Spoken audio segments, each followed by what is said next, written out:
Chapter 511. Snitch Halo Whoosh.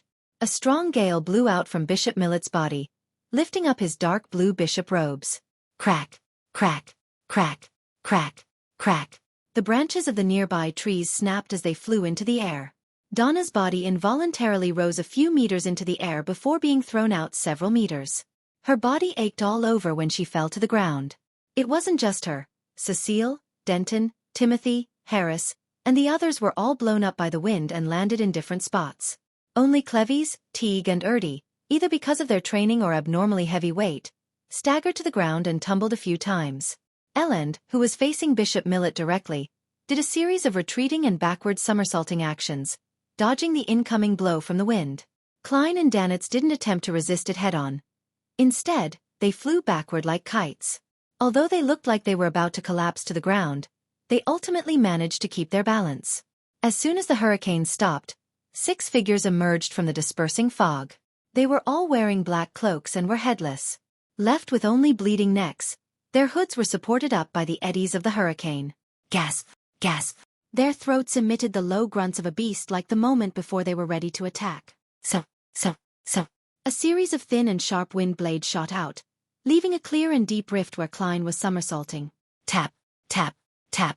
From both sides of the lantern-wielding Bishop Millet, whose dark blue bishop robe had flared up slightly, 6 headless men rushed at Klein, Elend, and the others, stomping on the ground until it trembled. One headless monster is already hard enough to deal with, but now there are 6 of them. And there's even a bishop who's obviously corrupted. When Blazing Danitz saw this scene, he couldn't help but feel his scalp tingle. At this moment, a bronze beam streaked past his eyes and shot into the distance. Dang, dang, dang.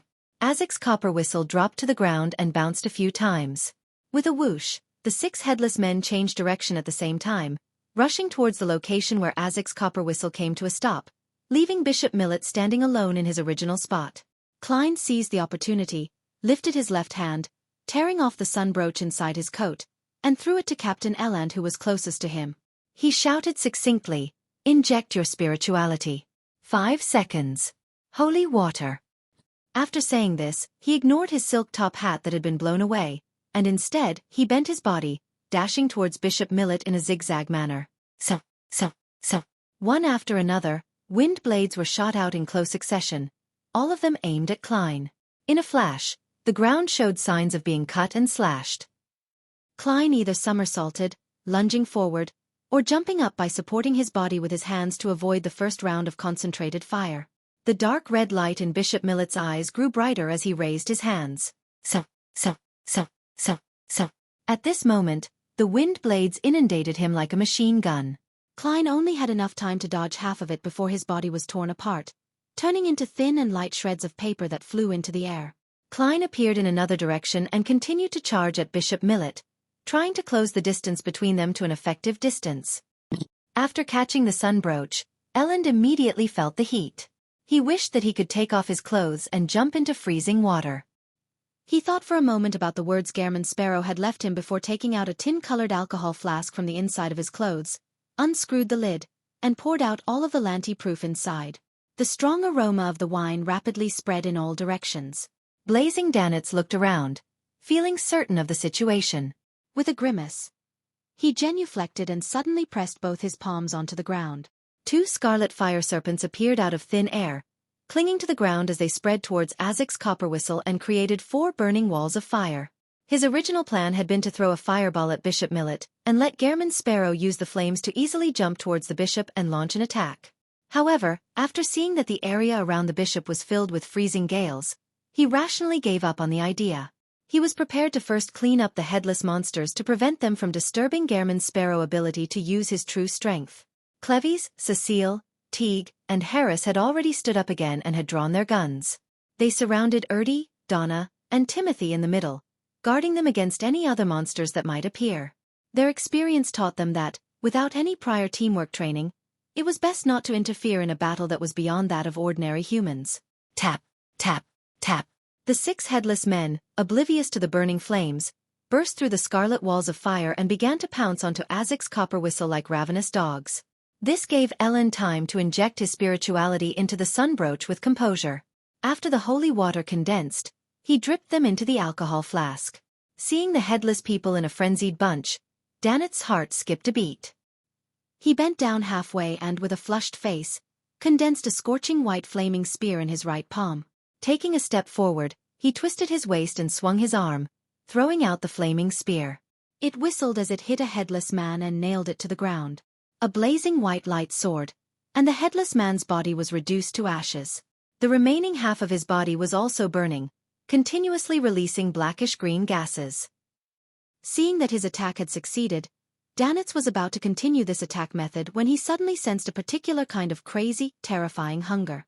At this moment, he felt as though he had arrived in front of a deep abyss, just one step short from falling in. He knew that Gehrman Sparrow was no longer suppressing the crazy soul inside him. After using paper figurine substitutes 3 times, Klein finally entered a predetermined distance.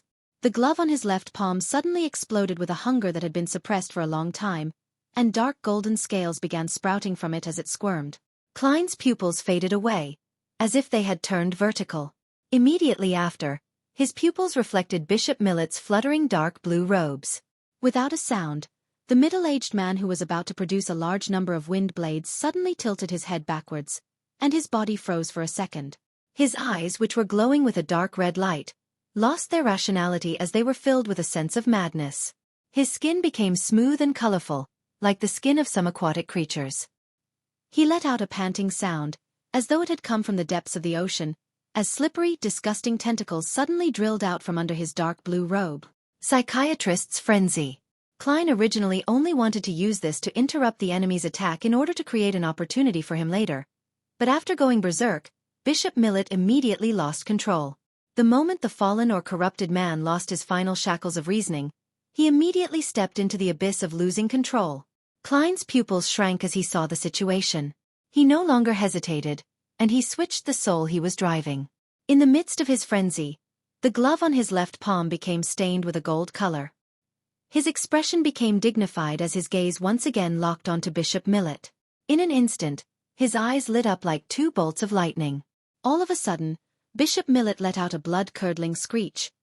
His palms and tentacles retracted as he covered his head. His psyche had been penetrated, causing him indescribable pain. Interrogator. Klein pushed himself up with his right hand, and his left hand lit up with a resplendent brilliance. Right on the heels of that, he leaned back and opened his arms as if to embrace the sun. A thick, pure and blazing brilliance descended from the sky, landing on Bishop Millet and enveloping him within it. The surroundings changed as though it was daytime. The strong gales came to an abrupt halt. Sequence 5, Priest of Light.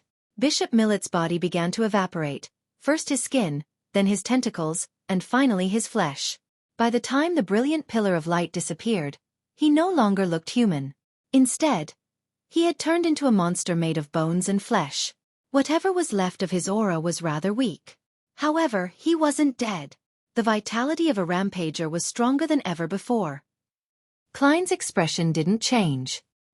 He took a few steps forward and rushed to the battered body of Bishop Millet. He genuflected, leaned forward, and pressed his left palm against the flesh. He stopped using the power of the Priest of Light because he wanted to leave some food for creeping hunger. A small crack silently appeared in the palm region of the glove as 2 rows of illusory, white, and eerie teeth grew out from it as it madly devoured any flesh, bones and spirituality. However, Bishop Millet continued struggling. He steadied his flesh and grew new tentacles, trying to entangle Klein and pull him into his embrace. Klein threw his cane, pulled out his revolver, and fired 5 shots in quick succession at the monster. Bang, bang, bang, bang, bang. Bullets ranging from pale gold, brass, and silver colors struck Bishop Millet, igniting patches of different colored flames. Bishop Millet let out a blood-curdling screech once more, one that came from his soul. He finally wasn't able to resist creeping hunger.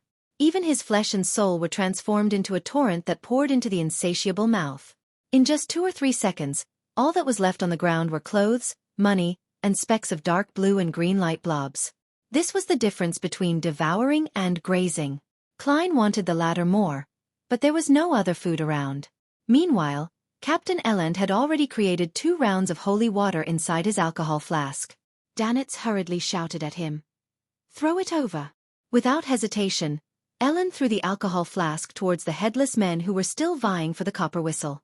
Ahem. Danitz cleared his throat and stood up straight. He leisurely inserted his left palm into his pocket and pushed forward with his right hand, quickly forming many scarlet fire ravens around him. These half-illusionary fire ravens flapped their wings and flew out, following different trajectories of attack. At the same time, they collided with the alcohol flask which happened to be right on top of the group of headless people. Rumble! The alcohol flask shattered as sun-holy water splattered everywhere. Sizzle! The remaining headless people were all drenched as they screamed and twitched in pain before falling to the ground. They melted away quickly into blood as Azek's copper whistle lay still in the middle of the purified area. It's resolved. Gehrman Sparrow is really strong. Even if he encounters Captain, he'll have the ability to resist her. It's a pity that I didn't get to see what Beyonder powers he had used. Danitz turned his head to look at Klein, who was standing in front of the remains of Bishop Millet, and silently sighed. Then he saw Gehrman Sparrow glance at him coldly. Subconsciously, Danitz dejectedly ran out and picked up Azek's copper whistle. Donna rubbed her bruised arm and saw Uncle Sparrow in his long black coat walking back a few steps before stooping to pick up his half-top hat, silently dust it off and put it back on. Chapter 5:12. The End of Things? After Klein retrieved his hat, Bishop Millet's Beyonder characteristic had already been fully condensed. It was only the size of a thumb and was translucent and light blue in color. However, from time to time, green streaks would appear like a tidal wave that approached a black hue. Opening the revolver cylinder, Klein shook it, dropping the empty shells that were either gold, silver, or brass in color to the ground, creating crisp tinkling sounds. Then, he calmly took out a speed loader he had prepared earlier and loaded other Beyonder rounds bullet into the gun. After doing all this, he put away the revolver, bent over to pick up Bishop Millet's Beyonder characteristic, and stuffed it into his pocket without paying too much attention to it. Klein picked up his cane and turned back to the group after taking a few steps. He pulled out a paper figurine and flicked it like he was lashing a whip. Pa! The paper figurine was quickly ignited. It flew out of his hand and turned into specks of scarlet light that fell to the ground, extinguishing into dust. How cool! Denton forgot the pain from his fall and stared intently. It's like Uncle Sparrow is setting off fireworks. Donna nodded in agreement with her brother's words. After using paper figurine substitutes to interfere with the information and traces in the area, Klein looked in the direction of the way back and said calmly and concisely, "Leave this area." With that, he turned around and walked away at a leisurely pace. He took the sun brooch and Azek's copper whistle from Elend and Danitz respectively. Erdi and the others didn't make useless comments, nor did they cry out in pain. They followed quietly behind. In the battle just now, they had fully witnessed the uniqueness of Beyonders, especially Danitz's flaming powers. It was the most eye-catching and obvious. It left them a deep impression, making them fully realize that this wasn't something ordinary people could intervene in. All they could do was abide by the instructions and follow closely behind. Only by doing so could they guarantee their survival. Compared to Danitz, the battle between Klein and Bishop Millet mainly involved invisible wind blades and the truly intangible psyche domain. Other than the holy light that seemed to descend from the gods and the frightening sight of Bishop Millet's loss of control, the entire battle seemed completely calm, so it didn't deliver a shock to the onlookers. As they passed by the area they had just been in, Cleves, Cecile, and the others suddenly stopped in their tracks. They saw the ground covered with dense cracks everywhere. They instantly understood one thing, and that was that Gehrman Sparrow's battle with the fallen bishop was many times more harrowing than the other performance. A sense of horror and security arose at the same time as all of them quickened their pace. 20 or 30 seconds later, Klein stopped on the street outside the telegraph office. He said to Captain Elend in a deadpan manner, "Do you want to send a telegram?" After saying that, he couldn't help but remind him, "Do not force your way in." All right. On this strange night, Elend was just as cautious. He took a few brisk steps to the telegraph office and knocked on the door 3 times. Thump, thump, thump. Amidst a slightly muffled sound, someone from inside asked, "Who is it?" Klein, who was already on guard, suddenly frowned, because the one who spoke was a man. Elend was also puzzled. "I want to send a telegram." "Who are you?" "I remember the person on duty was a lady before." The man inside replied calmly, "I'm Pavo Court, Melanie's colleague. She's right, next to me. She's fine." Just as Pavo Court finished speaking, the female voice from before immediately followed up, Yes. I'm doing very well. You don't need to take note anymore. Pavo Court is back. Pal, doesn't your folklore say not to answer or open the door? How did Pavo Court get in? Klein resisted the urge to question her. Ellen took a step back and cleared his throat. I'd like to send a telegram to the headquarters of the Church of Storms. I'm sorry. But we can't open the door, Pavo Court replied without emotion. Ellen also felt the strangeness of the matter and didn't dare to force it. Instead, he proposed an alternative plan. Can you send it for me and pass the draft to me through the crack in the door? The content is about the abnormal changes in Bancy Harbor, and the death of Bishop Millet and Priest Jace. It shall be signed off with Elend. All right. Melanie's voice trailed off, as if she'd returned to the telegraph machine. After waiting for a while, he heard tapping sounds, and before long, a copy of the telegram draft was extended out from the gap under the door. Elend bent down to pick it up, resisting the urge to peek through the cracks. He looked at the telegram draft, and his nose suddenly twitched. He smelled a faint scent of blood on the paper. He tilted his head and looked at Gairman Sparrow, using his eyes to inform him that there was a problem with the telegraph office. However, he was met with a deep and unperturbed gaze, as well as words that were said in a calm and indifferent tone. Return to the ship. After throwing this sentence out, Klein turned around immediately and walked towards the end of the street, his figure gradually blending into the thin fog. Carrying a broken lantern, Danitz immediately followed after him. Without any hesitation, Donna and the others did the same. After pondering in silence for 2 seconds, Ellen took the telegram draft and ran after the group. No other sounds came out from the telegraph office anymore. It was unusually quiet. Perhaps due to the extermination of the fallen Bishop Millet, Klein and the others didn't meet any more headless people in black cloaks on their way back. Moldy heads were only seen twice, and they were easily dealt with. After walking for an unknown length of time, they finally saw the dock and the white agate which had candlelight seeping out. This sight made Erdy and the others regain their strength. They transitioned from a brisk walk to a jog, all the way until they reached the bottom of the gangway. Klein stood guard below them with his blood-stained cane until everyone was on board. Then with a tug, he jumped and arrived on the deck with just a few steps. At that moment, Elend had already begun to gather his first mate, second mate, bosun, gunner commander, and other subordinates. He got them to gather the sailors, adjust the cannons, and prepare to depart at any moment. Although leaving the port at night had non-trivial security risks, it would be the best way to avoid danger if the situation worsened. Uncle Sparrow. Donna held her brother by the hand and trotted to Klein's side, plagued by a bellyful of questions. Klein nodded, pointed to the cabin, and said, "Go back to your room first. We'll talk about it tomorrow. The danger hasn't been averted." Donna nodded obediently. Together with Denton, she put her index finger to her lips. Shoo! After the Branch family and the Timothy family entered the cabin, Klein walked over to Elend, took out Bishop Millet's Beyonder characteristic, and threw it to him. If there are still mandated punishers alive, return this to them. The Beyonder characteristic left behind by a bishop who might have been a Sequence 6 would definitely be pursued by the Church of Storms, and everyone on the White Agate would be a target of suspicion. Klein didn't want to be wanted by the #1 power at sea as soon as he set sail. If none of the mandated punishers in Bancy Harbor survived, and if reinforcements from headquarters would take a while to arrive, leaving Klein plenty of time to deal with the matter and leave, then he would surely be reluctant to return it and would find a reason to get it back. Elend caught the thumb-sized object, glancing at it doubtfully. He didn't ask what it could be used for, and he chuckled. "Don't worry about the Church of Storms investigation. I'll hint to them that you're with me." "So, I'll be considered a member of MI9 by the Church of Storms?" Klein nodded without saying anything else. Elend looked at Danitz and probingly asked, "Blazing?" "Ha ha." Danitz chuckled dryly and took a leaf out of someone's book. "Guess." "I don't think so then," Elend replied with tacit understanding. With the simple matters dealt with, Klein returned to the side of the ship and looked at the fog-shrouded Bancy Harbor, prepared against any hidden dangers. Time ticked by, and the peak of the mountain next to the shore lit up once again with the lights of a thunderstorm. Streaks of silver and violent bolts of lightning swept the area without restraint before they gradually calmed down. The fog in Bancy Harbor began to dissipate, and the light of the crimson moon became clearer. "It's over?" Even after seeing this, Klein still didn't dare to completely relax. Half an hour later, 3 men who claimed to be mandated punishers came to the dock to see Captain Elend.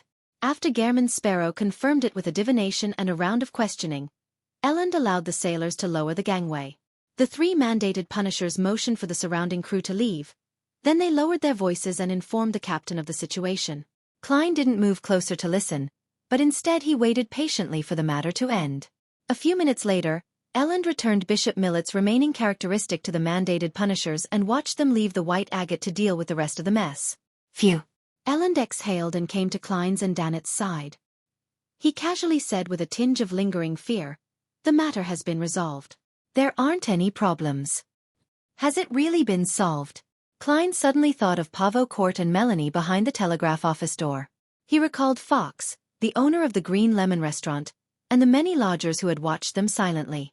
Elend continued, to be specific, Jace discovered the revival of ancient customs, cannibalism and live sacrifice, confirming that a small number of people in Bansi Harbor had become heretics.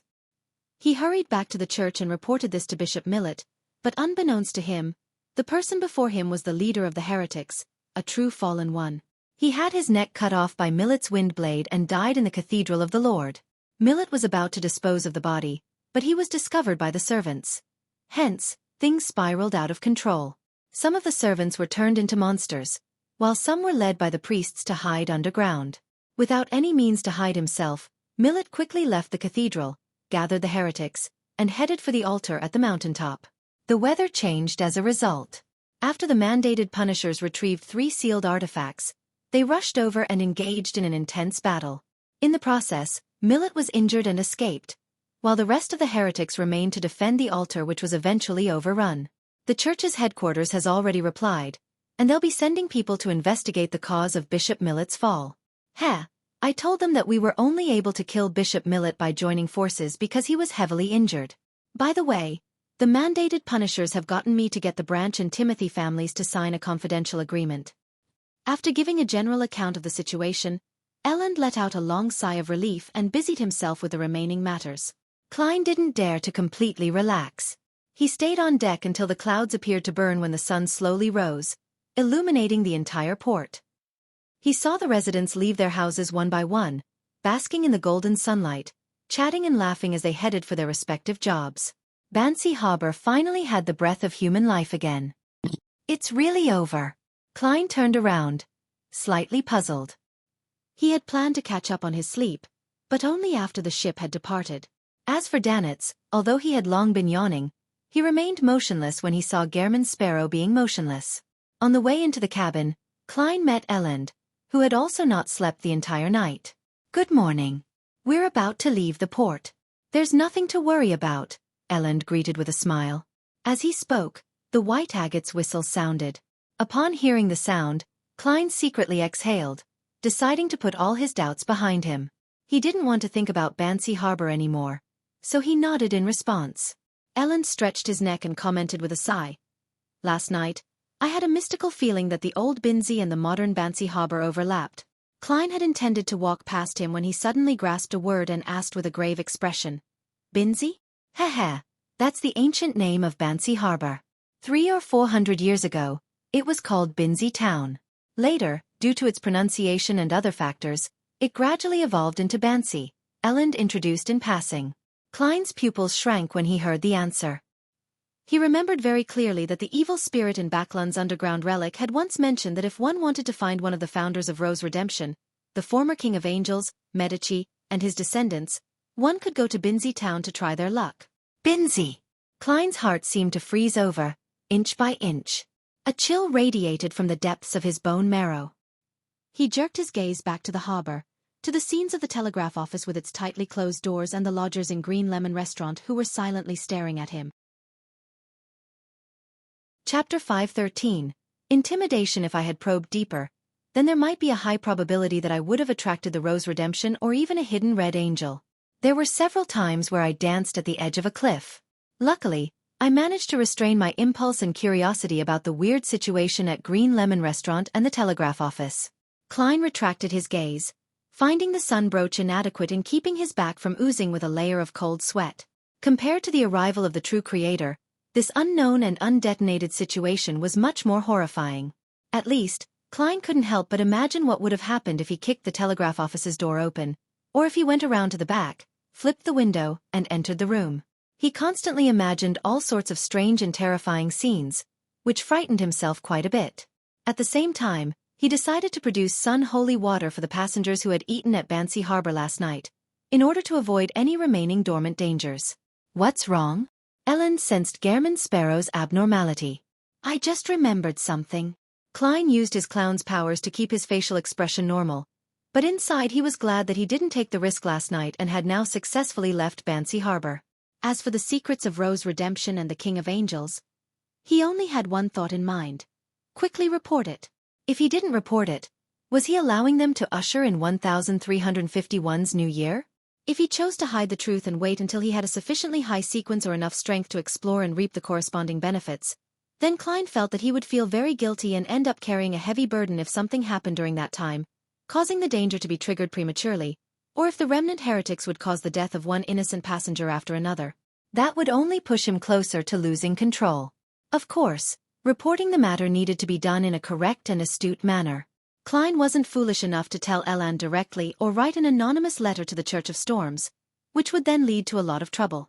First, the authorities would definitely investigate Gehrman Sparrow's background, and things could be easily exposed if thorough investigations were made. Secondly, this identity might be exposed to the Rose Redemption, which might attract a King of Angels' pursuit. What Klein intended to do was to use the world to mention the anomaly in Bansi Harbor when the tarot gathering was held in 2 days. He would then have the fool to lightly allude to Rose Redemption and a King of Angels.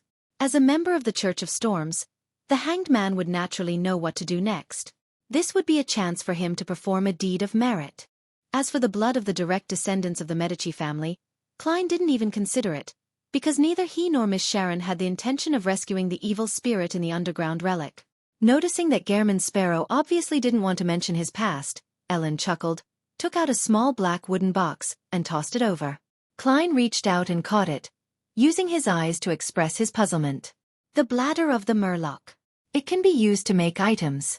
It's very useful at sea. The beyonder ingredient of a Murloc. Worth more than 150 pounds. The captain sure is generous.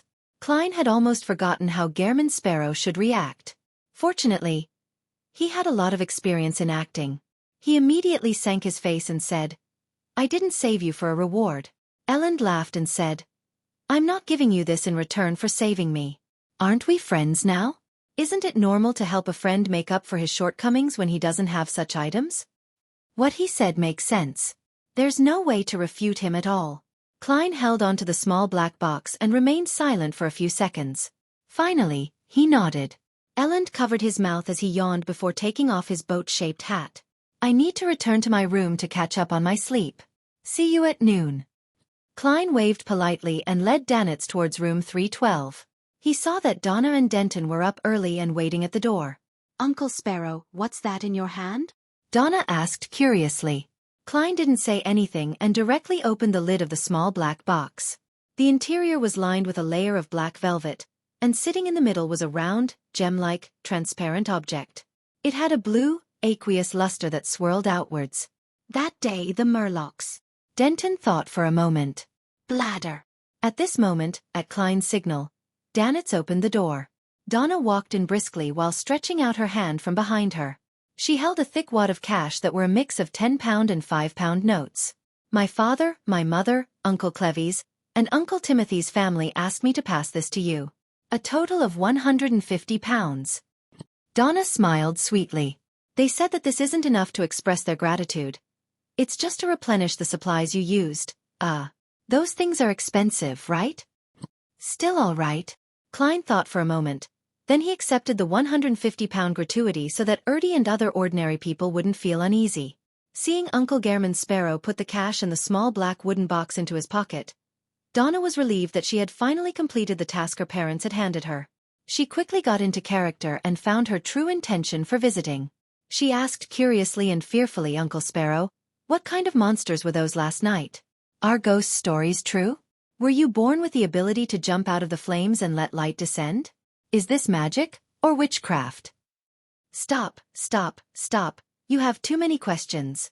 Klein, who couldn't stand the heat any longer, took off the sun brooch and threw it on the desk in the living room. He casually replied at the same time. They're called Beyonder powers. those that are obtained through certain rituals and potions. A lot of ghost stories have archetypes, and last night's monsters were created by an evil ritual. Ask him about the rest. Klein glanced sideways at Danitz. How magical. Denton and Donna sighed. Then Donna said, her eyes shining, Uncle Sparrow, you're just like the Superman described by Emperor Roselle. Can we also become people like you through rituals and potions? Denton nodded heavily, echoing his sister's words, and both of them felt a surge of strong anticipation. At that moment, Donna noticed Gehrman Sparrow's eyes turn melancholic. Soon after, she saw the mouth of this magical uncle open up, revealing a somewhat strange smile. Klein said in a low voice, "This isn't something to be envied or anticipated. As long as you choose this path, you'll constantly be accompanied by threats and madness. You can beat them 100 times, 1,000 times, but as long as you lose once, you'll end up like that fallen bishop." As he spoke, he leaned on his cane, took off his suit, and rolled up the sleeves of his shirt. One of his arms was shriveled and wrinkled, as though he were a centenarian. The other was translucent and colorless, with a direct view of the blood vessels, muscles, and aponeurosis beneath the skin. At the same time, his face grew dense pale flesh granules that made Donna and Denton fall backward in terror and slam into the door. With thin flesh granules growing on his face, Klein maintained his smile. "See this? This is madness." "No." Donna and Denton almost lost their minds, stumbled through the door, and ran out. After a few steps, they fell to the ground, unable to keep their balance. How terrifying! Denton kept crying in a low voice. At that moment, they heard the door to room 312 clang shut. Donna gradually calmed down, not daring to think of Gehrman Sparrow's appearance again. The way Uncle Sparrow looked, the flesh granules had occupied every inch of his face. The way his arms were shriveled and translucent wasn't much better than the monsters of the night before. For some reason, she recalled his eyes and the words, "This is madness." Her vision suddenly blurred, and she couldn't stop the tears from rolling down her cheeks. Donna, what's the matter with you?" Denton was so frightened by her reaction that he forgot his fear. Donna sobbed and said, "I don't know. I just feel very, very sad all of a sudden." Inside room 312. Seeing that Klein had returned to normal, Danitz couldn't help but click his tongue. "Actually, there's no need to scare the children like this. They'll have nightmares. Just tell them that taking potions is dangerous." Just as he finished his sentence, he saw a hard wooden cane covered in blood and dirt flying over, accompanied by a sentence that wasn't in the least bit emotional. "Wash it clean." Danitz reached out to grab the cane as the smile on his face froze. Backlund, Empress Borough. Inside the Hall family's luxurious mansion. Audrey stood behind the white and gold railings on the second floor, watching the servants on the first floor come and go, bustling with activity. According to the customs of the Lone Kingdom, the nobles with fiefs would leave Backlund 1 week after the New Year ball, and they would return to their own fiefs, where they would enjoy a pleasant life in the countryside or in a castle. In June, they would return to the capital, where they would socialize day after day. Of course, a banker with actual power and wealth like Earl Hall definitely needed to make trips between the two places to handle many matters. However, moving wasn't an easy task. Many things had to be tidied up beforehand, and some of the servants would bring them back to the manor or castle. Only after everything was ready would the masters begin their journey. After this tarot gathering ends, I should be sitting in a steam train back to Eastchester County. I hope that vampire gentleman really can get the fruit of the Tree of Elders and the blood of the Mirror Dragon so that I can become a psychiatrist before I leave Backlund. Audrey allowed her thoughts to wander. Just then, Lady Caitlin came over and asked with a smile, "Penny for your thoughts? Well, you're already an adult. When you get back to Backlund in June, you'll be able to find something to do. Do you have any plans?" Audrey didn't think further and directly replied, "Mother, I want to join the church's charity organizations. I want to get to know this world," she added silently in her heart. "Good idea," the Countess agreed. After giving her some advice, she walked down to the second floor and began to inspect the affairs of the family. Audrey withdrew her emotions and turned her head to the side. With a faint smile, she said to the large golden retriever that was sitting to her side, "Susie, are you looking forward to it? You can run as much as you want in the green pastures and in the lush woods." She was making fun of Susie because she had only become a gift because she wasn't a qualified foxhound. Susie instinctively wanted to stick her tongue out, but she stopped herself like a cultured lady. She answered without hiding her emotions, Of course I like to run, but I hate those barbaric fellows. Are you referring to the foxhounds that father and the others rear? Audrey pursed her lips to stop herself from smiling. She looked up at the wall clock and saw that it was almost time for the tarot gathering. Chapter 5:14. Legends of Ancient Gods. Above the endless grey fog, the majestic palace stood still. Just as Emlyn White, who had arrived here once again, regained his vision, he saw Miss Justice opposite him looking at the end of the mottled long table before greeting cheerfully. "Good afternoon, Mr. Fool." Audrey greeted everyone, one person at a time, starting with the Fool and ending with the World. This order wasn't according to the seating arrangement, but by the order of the tarot cards. The Fool was the beginning that contained all possibilities, and the World was the end that represented perfect sublimation. This was a little obsessive-compulsive disorder on Miss Audrey's part, a mysticism enthusiast. It started to appear with the increasing number of tarot club members. She really is a carefree girl of stately birth. Emlyn deliberately passed a deep judgment and politely responded to the greeting. During this process, he caught sight of the sun through the corner of his eye. He couldn't help but think of the recent days when he had been studying the detailed history of the Sanguine at the home of Baron Waymandi. There are a lot of details that I don't know about. There are indeed differences between professional researchers and amateur enthusiasts, but from this week onwards, I, Emlyn White, would be a professional researcher. Baron Waymandi has never mentioned anything related to the City of Silver, so I can't ask him directly. As the secret messiah of the Sanguine who is burdened with secrets, I have to be careful in such matters. Attending class for half a day and going to the cathedral for half a day before accompanying the dolls at night seems to be a pretty good life. Emlyn's thoughts gradually dispersed. Suddenly, he frowned and realized a very important question. Why do I still go to the Harvest Church every day? Yes, as a noble Sanguine, I must put an end to the things I start. There have been a lot of patients recently. Sigh, having your reputation spread isn't a good thing. Emlyn's brow gradually relaxed into a softer frown. He saw that Miss Justice had completed her greetings. He raised his hand to knock on the table and looked at her. "The things you need." Audrey pressed her right hand down and made a gesture to stop him before saying with a faint smile, "We'll talk about this during the transaction period. This is Mr. Fool's reading time." Based on Mr. Vampire's tone, there must be at least one of the fruits of the Tree of Elders and the blood of a mirror dragon. "Audrey, you're going to be a psychiatrist soon. You're about to become a mid-sequence beyonder." Audrey's mood became increasingly cheerful. The corners of her eyes filled with smiles. She looked towards the figure amidst the thick fog and said with an uplifted tone towards the end, "Honorable Mr. Fool, I've gotten another 3 Roselle diary pages, just short of 4 pages. She pursed her lips while in thought. "With Miss Justice setting an example," Furs also said, "Mr. Fool, I also have 3 new pages of Roselle's diary." She was also full of anticipation for this tarot gathering because her second apprentice potion had been digested much faster than expected. The dormant dangers had already been completely eliminated the day before yesterday. Derek followed immediately. "Honorable Mr. Fool, I've copied some legends of ancient gods." Then he said to the hanged man, "I've also tabulated the list of monsters around the area." He really is a good child who doesn't need anyone to remind him. Klein, who had a rich harvest, sighed with emotion. Seriously, he hasn't improved at all. Even though this will lower the difficulty of me obtaining benefits, it also conceals the risk of me losing the resources from the City of Silver. Exposure is a problem that requires constant vigilance. Alja shook his head indiscernibly. Roselle's diary and the legend of the ancient gods soon appeared in the palm of Klein's hand. He skimmed through it quickly and found that 2 of the 6 pages in the diary were repetitions of the past. For example, one of Miss Justice's contributed pages matched a page which the hanged man had handed over last year. That's inevitable unless I can really teach them simplified Chinese. Klein sighed and willed the 2 diary pages to the back. The remaining 4 pages didn't contain very valuable information. Most of them belonged to the period when Roselle had lost his ideals and was obsessed with money, and the text was filled with sentences such as, "What did I invent today? What will I invent tomorrow? How many gold coins can it be sold for, or how much investment I received?" It nearly made Klein lose control of his expression, wishing to smack these diary pages in Roselle's face.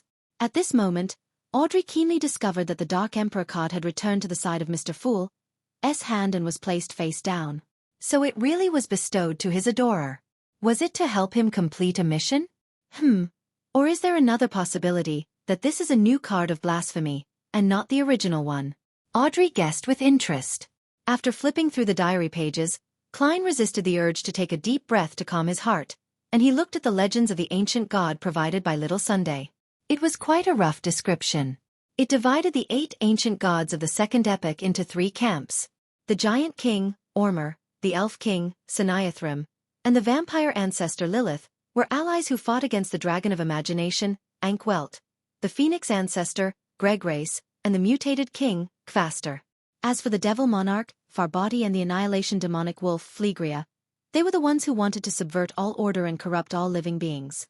In the records of the City of Silver, the 8 ancient gods were described as violent, evil, cruel, and terrifying. Even the ancestor vampire Lilith, who superficially looked the most normal and was described as the embodiment of beauty, had a disgusting and ferocious side. For instance, she would manifest into a mountain range of flesh. On top of it grew all kinds of reproductive organs as they spewed out thick black fog while constantly producing all sorts of strange creatures. All powerhouses who approached her would be overwhelmed by the desire to mate and reproduce, becoming a walking organ.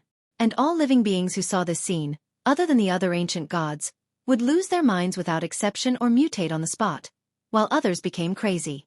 The records of the City of Silver originated from the ancient texts of the giant king's court. Of course, that was what they claimed. I cannot eliminate the possibility that this is to discredit an ally. This aspect is rather similar to the loss of control of the primordial moon who the sanguine pray to. Is this one of the traits when one follows the moon pathway to the end? At this thought, Klein almost raised his head to sweep his glance at Emlyn White. In the legends of the City of Silver, the vampire ancestor, Lilith, really did control the crimson moon.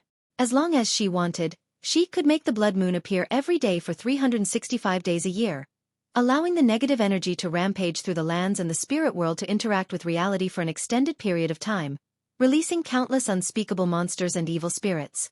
This is the power of a deity. I wonder what the difference is between the ancient gods and the current true gods. Why do all of them look like evil gods? In the legends of the Sanguine, Lilith isn't like that. One of them is lying between the two of them? Or could it be that there was a change midway, from the one recorded in the City of Silver to the one depicted in the legends of the Sanguine? Klein looked away and took note of the details. He made the paper in his hands vanish and leaned back slightly. You may begin. With her bright eyes, Audrey looked at Emlyn White and immediately said, Mr. Moon, do you have news of the fruit of the Tree of Elders and the blood of a mirror dragon? Emlyn nodded his chin and said, a total of 750 pounds. Just pay this amount and they'll be yours. And of course, there's my payment. 100 pounds.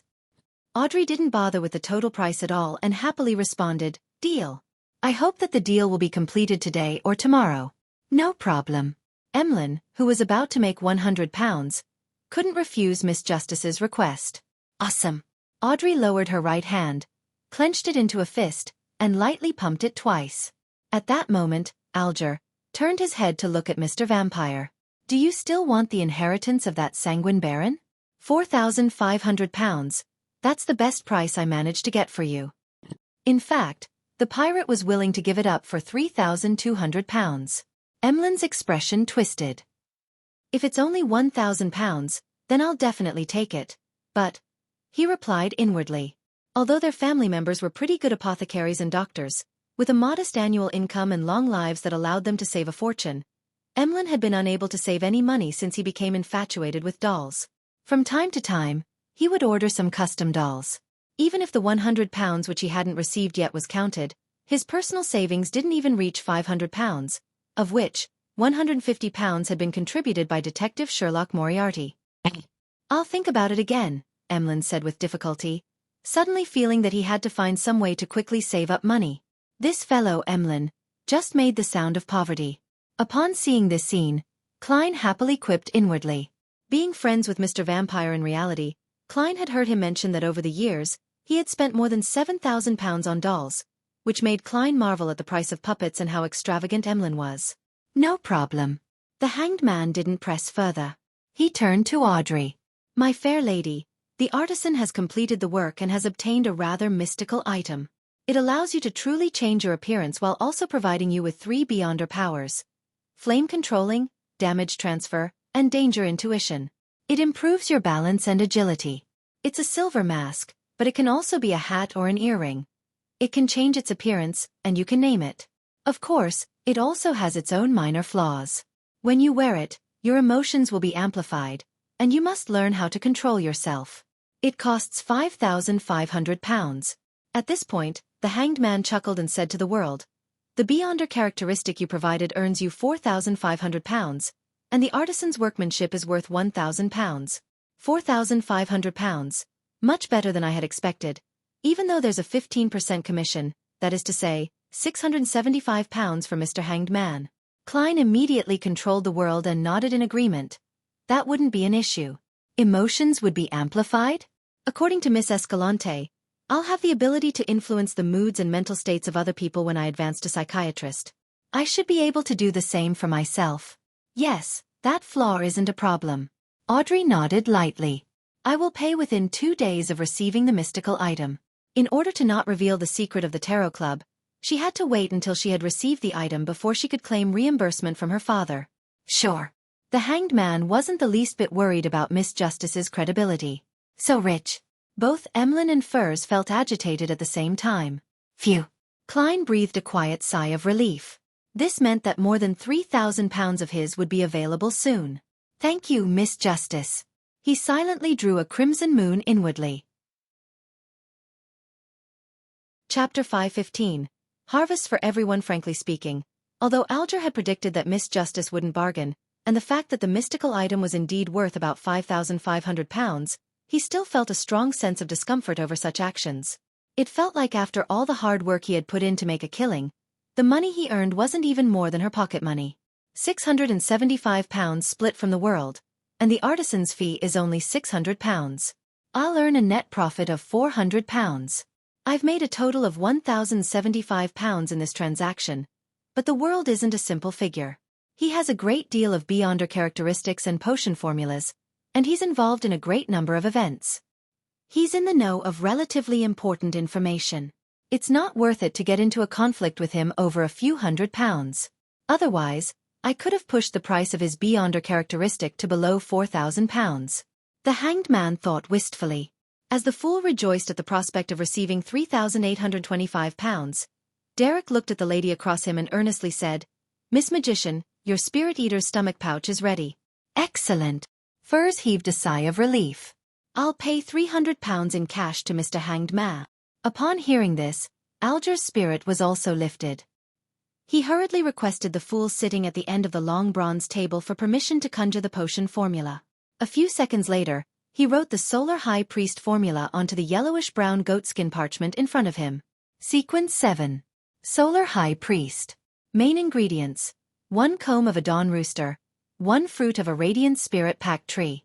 Supplementary ingredients: 100 milliliters of a dawn rooster, 10 drops of sun essential oil, 8 grams of fingered citron powder, and 5 grams of solidified lava.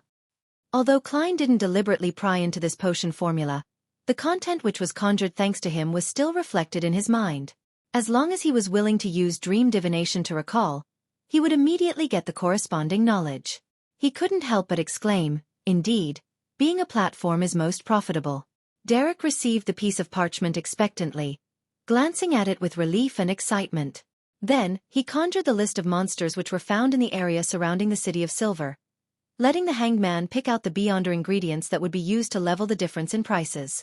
Alger calmly and carefully checked the list, gaining a precise understanding of the situation around the City of Silver. After that, he selected 3 ingredients that he knew had buyers and prices. After that, I'll be able to sell them within 2 days, earning me about £1,000. Counting the £300 from Miss Magician and the previous £1,075, I'll finally have enough money for the dragon-eyed sea condor's eyeballs. Feeling exhausted, Alger turned his head to the side and said to Furs, "Miss Magician, you can prepare the transaction for the dragon-eyed sea condor eyeballs." The Hanged Man had less than £20 on him at present, and even the artisan fees he had paid in advance was borrowed thanks to his wide network of contacts. However, by the end of the transaction, his cash assets would reach £2,375, sufficient enough to cover the £2,000 required for the main ingredient.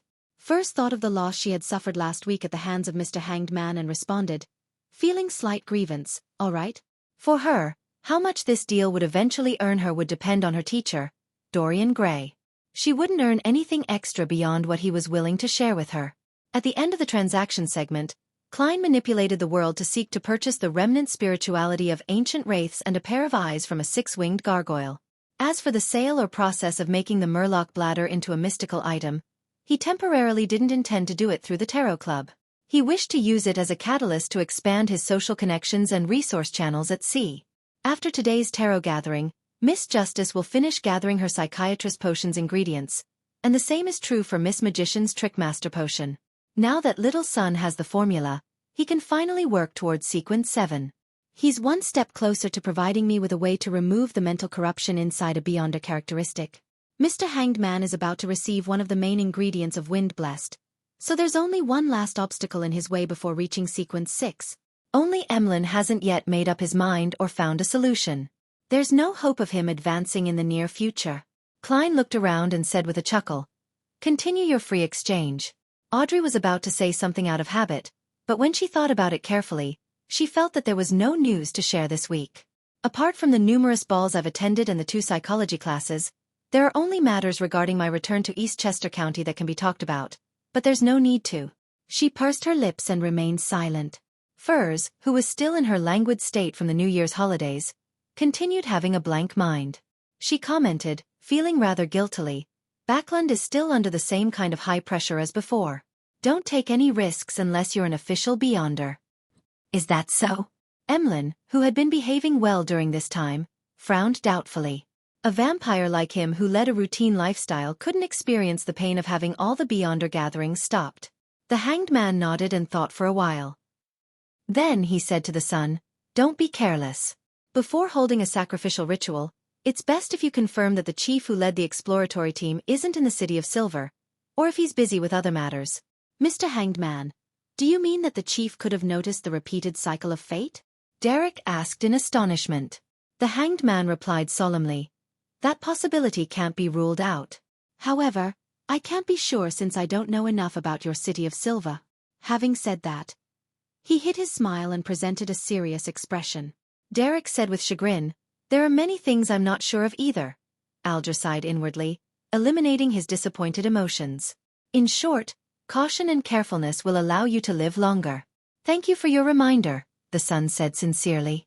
The Hanged Man withdrew his gaze and said with a smile, "Recently, the sea has been relatively calm." "No, that's just what you think," Klein silently retorted, manipulating the world to speak with a hoarse voice. "I just happened to hear about something at sea." Without waiting for the Hanged Man to ask, he looked at Justice and the Magician. "Ladies, can you buy me a radio transceiver?" I can give it a try." Furs agreed without paying too much attention.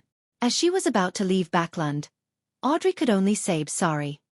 After negotiating this deal, the world cleared his throat and said, "That matter has something to do with the Church of Storms." "Something to do with the church? Why didn't I receive any notice? Is it not required for them to pass it down to people at my level?" The Hanged Man frowned and waited patiently for the world to speak in detail. The world originally wanted to sweep the Hanged Man with a teasing look, but due to the difficulty of those sequence of actions, he could only regretfully give up. With a heavy and hoarse laugh he said, "An old custom in Bancy Harbor was revived. Some of the inhabitants became heretics, and even a bishop of the Church of Storms was corrupted. I heard that the matter has been resolved, but quite a few people died." Bancy Harbor. Alger recalled the situation of the area and explained to Miss Justice and the others who remained confused. "There's a custom of living sacrifices there, and the target is an evil spirit called the God of Weather. Overseas in the southern continent, there are quite a number of such evil spirits. On the surface, it seems like they've been cleared away, but in reality, they continue living in a strange state. Many people have suddenly died in those places. Heh, it isn't necessarily because of an illness. If you guys have similar travel or adventure plans, don't be careless." Alger tried to describe what had happened in Bancy Harbor as an accident, one that was within the realm of understanding. Suddenly, he heard rather deep laughter. This laughter came from the end of the mottled long table. "Mr. Fool." The Hanged Man suddenly turned his head. "Mr. Fool, Bancy Harbor isn't as simple as it seems." Audrey immediately looked at Mr. Fool, who was sitting upright on his high-backed chair. Noticing looks of puzzlement, curiosity or excitement, Klein laughed leisurely with a hint of reminiscence in his voice. This reminds me of a king of angels. A king of angels. The matter of Bansi Harbor involves a king of angels. Audrey's eyes widened in anticipation of what Mr. Fool was to say next. A king of angels. Furs took a deep breath, her expression somewhat bitter. Why is it that all we talk about at the Tarot Club is the descent of the true creator, the awakening of the primordial demoness, and the reappearance of a king of angels? I'm only a sequence 9. She wanted to look up at the sky and sigh. Emlyn, on the other hand, felt a baffling sense of excitement, having found another reason for why his ancestor had gotten him to pray to the Fool. As expected, this is a gathering of messiahs in preparation for the apocalypse. We are the chosen ones who will gradually face evil existences such as the King of Angels, the primordial demoness, the true creator, and so on. Emlyn had an impulse to immediately agree to the deal proposed by the hanged man, but the fact that he had no money had ruthlessly crushed the fantasy in his mind. Which King of Angels will it be? In a rare occasion, Derek joined in with the conversation with Miss Justice and the rest. A King of Angels. What secret is Bansi Harbor hiding? Alja was waiting for the answer with rapt attention. Seeing that Mr. Fool didn't plan on continuing, Audrey couldn't help but ask, "Honorable Mr. Fool, which King of Angels is it?" Klein leaned back in his chair, chuckled and said, "Medici, who established the Rose Redemption. His descendants live in Binzi." Rose Redemption. The King of Angels related to the true creator? Audrey didn't expect that the matter would be multi-layered, with each layer more serious than the last. She subconsciously asked, "Binzi?" "That's the old name of Bansi," Alja replied in a low voice as he clenched his hands. He could no longer imagine the truth behind this matter. He only knew that the unforeseen event in Bansi Harbor might not be over yet. The danger that could devour people remained lurking in the shadows. He didn't know much about the phrase Rose Redemption, only knowing that it had something to do with the Temple of the True Creator and the Angel of Fate, Ouroboros, but was unable to confirm exactly what it represented. In short, the level of this matter is beyond my imagination. Alger looked at the end of the long mottled table, and suddenly the thought flashed through his mind that Mr. Fool really did know the 8 kings of angels and that he knew many secrets. At that moment, he thought of something. Just last week at the gathering, Miss Justice had inquired about the other kings of angels, and Mr. Fool's answer was that we will come into contact with them in the future. And just a week later, we really have come into contact with a new king of angels. Mr. Fool had foreseen this. Alger's pupils shrank as he lowered his gaze in fear. Chapter 5:16. The Hanged Man's Guess. Amidst his shock, another doubt surfaced in Alger's mind. If Mr. Fool had foreseen this, why did he mention that Bansi Harbor's matter is related to Rose Redemption and the King of Angels, Medici? Did he tell us on purpose? He hopes to spread this matter through us? The target is the King of Angels, Medici? No, it's more likely to be the true creator. Mr. Fool has repeatedly thwarted the plans of the true creator before, so it should be no exception this time. The term Rose Redemption appeared in the abandoned temple of the true creator, and it's established by the King of Angels, Medici, and Ouroboros. Clearly, they share a deep connection with the true creator. Bansi Harbor only has our Church of Storms, so the person Mr. Fool is really informing is actually me? Alger vaguely understood something. Then, he became acutely aware of another problem.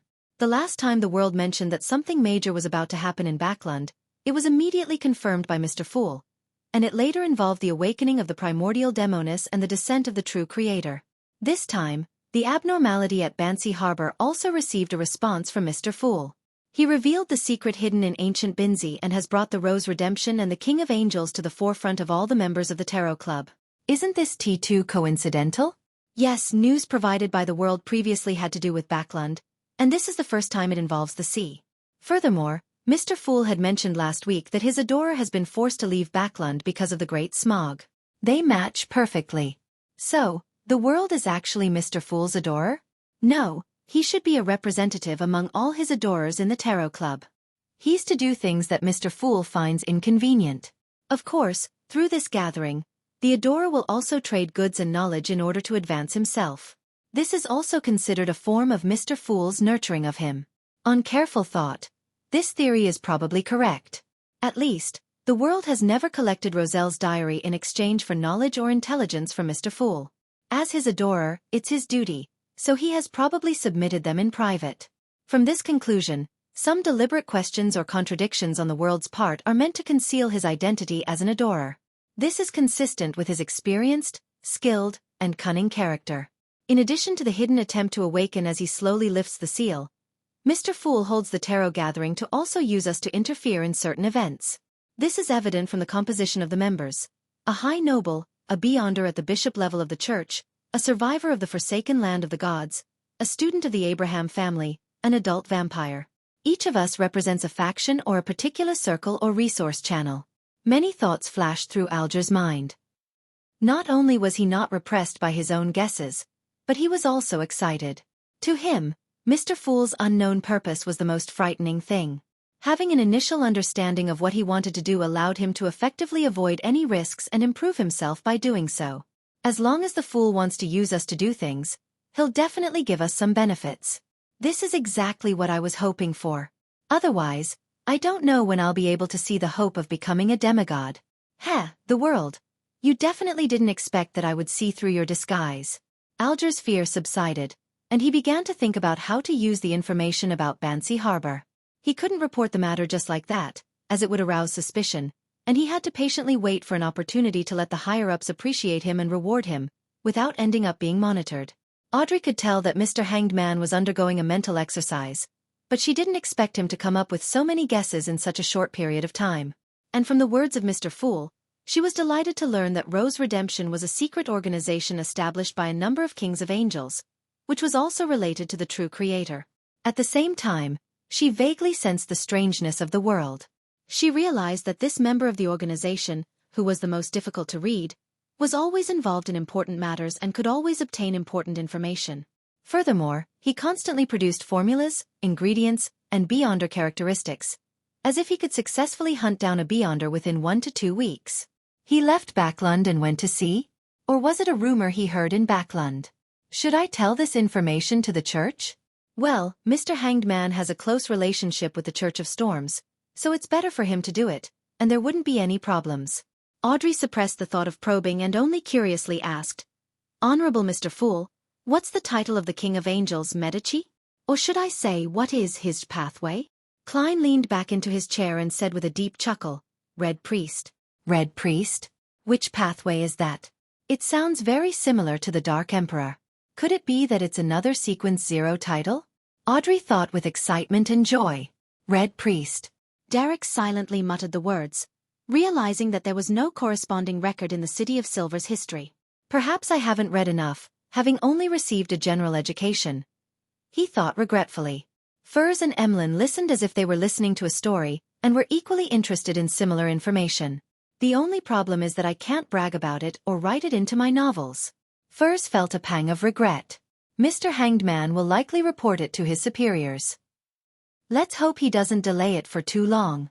With his shrewdness, he may have already figured out some of the problems regarding the world and has grasped the relationship between him and the Fool. Fortunately, I've deliberately set up the world to be Sherlock Moriarty since a long time ago, giving him the identity of an adorer. Mr. Hanged Man can at best detect it up to this point, unable to imagine that the world is actually a dummy. Klein raised his hand to his chin, smiled and said, "Continue."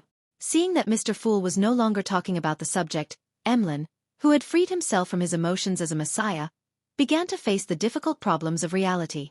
That was his lack of money. Regardless, he had never considered selling off his dolls. He only told himself that he needed to be frugal in the future. Only after half a year or even a year could he get himself a new doll, or he could buy a new set of clothes for the dolls he already had. In addition, the only way he could think of making money was to sell some potions that had a miraculous effect, but that could easily bring hidden danger to his clansmen in Backlund. This is an arrangement by the ancestor. Logically speaking, Lord Nib should provide me help, but Mr. Fool wishes for me to keep it a secret, to be the messiah in the shadows who's burdened with responsibility. I'm not to reveal it on my own accord. After thinking for a few seconds, Emlyn pumped himself up, cleared his throat, and said, "Everyone, I have a question. Here's the matter. Suppose there's a powerhouse who has arranged for you to investigate something. Although you have successfully obtained the information, you are unable to report it to the person due to certain reasons. Then, how can you continue to get support from this powerhouse?" Having said this, Emlyn suddenly felt that this act was somewhat shameful. This makes me appear like a traitor and a spy. No, I'm doing this for the sake of the Sanguine's continuation. For this, I have to give up my reputation and bear the burden of being misunderstood. When this is over, and when the truth is revealed, they'll be moved by me. Emlyn quickly eased his prior feelings. At this moment, Audrey, Furs, and Derek cast their eyes towards Alger. In their eyes, Mr. Hanged Man was the most experienced and the best teacher in this field. Klein also thought so too. Alger glanced at the moon and chuckled. It's simple, but you have to take some risks. Emlyn subconsciously denied. It's not me. The Hanged Man replied with a chuckle. Let's assume that it's you. He continued his description. You will slowly display a certain level of abnormalities in your daily life, allowing that powerhouse to see that you have a problem. He will have two choices. One is to interrogate you directly, but it will be very easy to end up losing a lead for clues. The second is to inadvertently provide you with help so that you can investigate more thoroughly and then send people to monitor you. I think the second possibility is the most likely. The risk you have to take is how to not reveal the information you want to hide while under surveillance. That works. In fact, I won't be exposed either.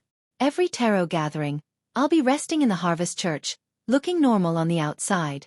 As for the sacrifice of items and the receiving of bestowments, they're things that can be shown to Lord Nibs and the others. It will allow them to guess that I have formed some sort of connection with Mr. Fool, but they can't imagine that I've already joined a secret gathering. Very well, while I'm studying history, I'll take the initiative to ask Baron Waymandy about the City of Silver. Emlyn's eyes lit up as he had an idea. He then thought of something and turned to the Hanged Man last week. Didn't you ask about a way to make everyone on board a ship sleep at the same time? It's very simple. I can provide you with a magical anesthetic gas that can effectively spread without any irritating smells. Even on the deck, one will fall unconscious once they catch a whiff of it. Of course, it's best if you choose a windless night, and that the targets are unable to sense danger, and their physiques cannot be too strong. Those Beyonders that are well known for their physiques in Sequence 9 are the limit. It can cause deep slumber that lasts for more than 3 hours.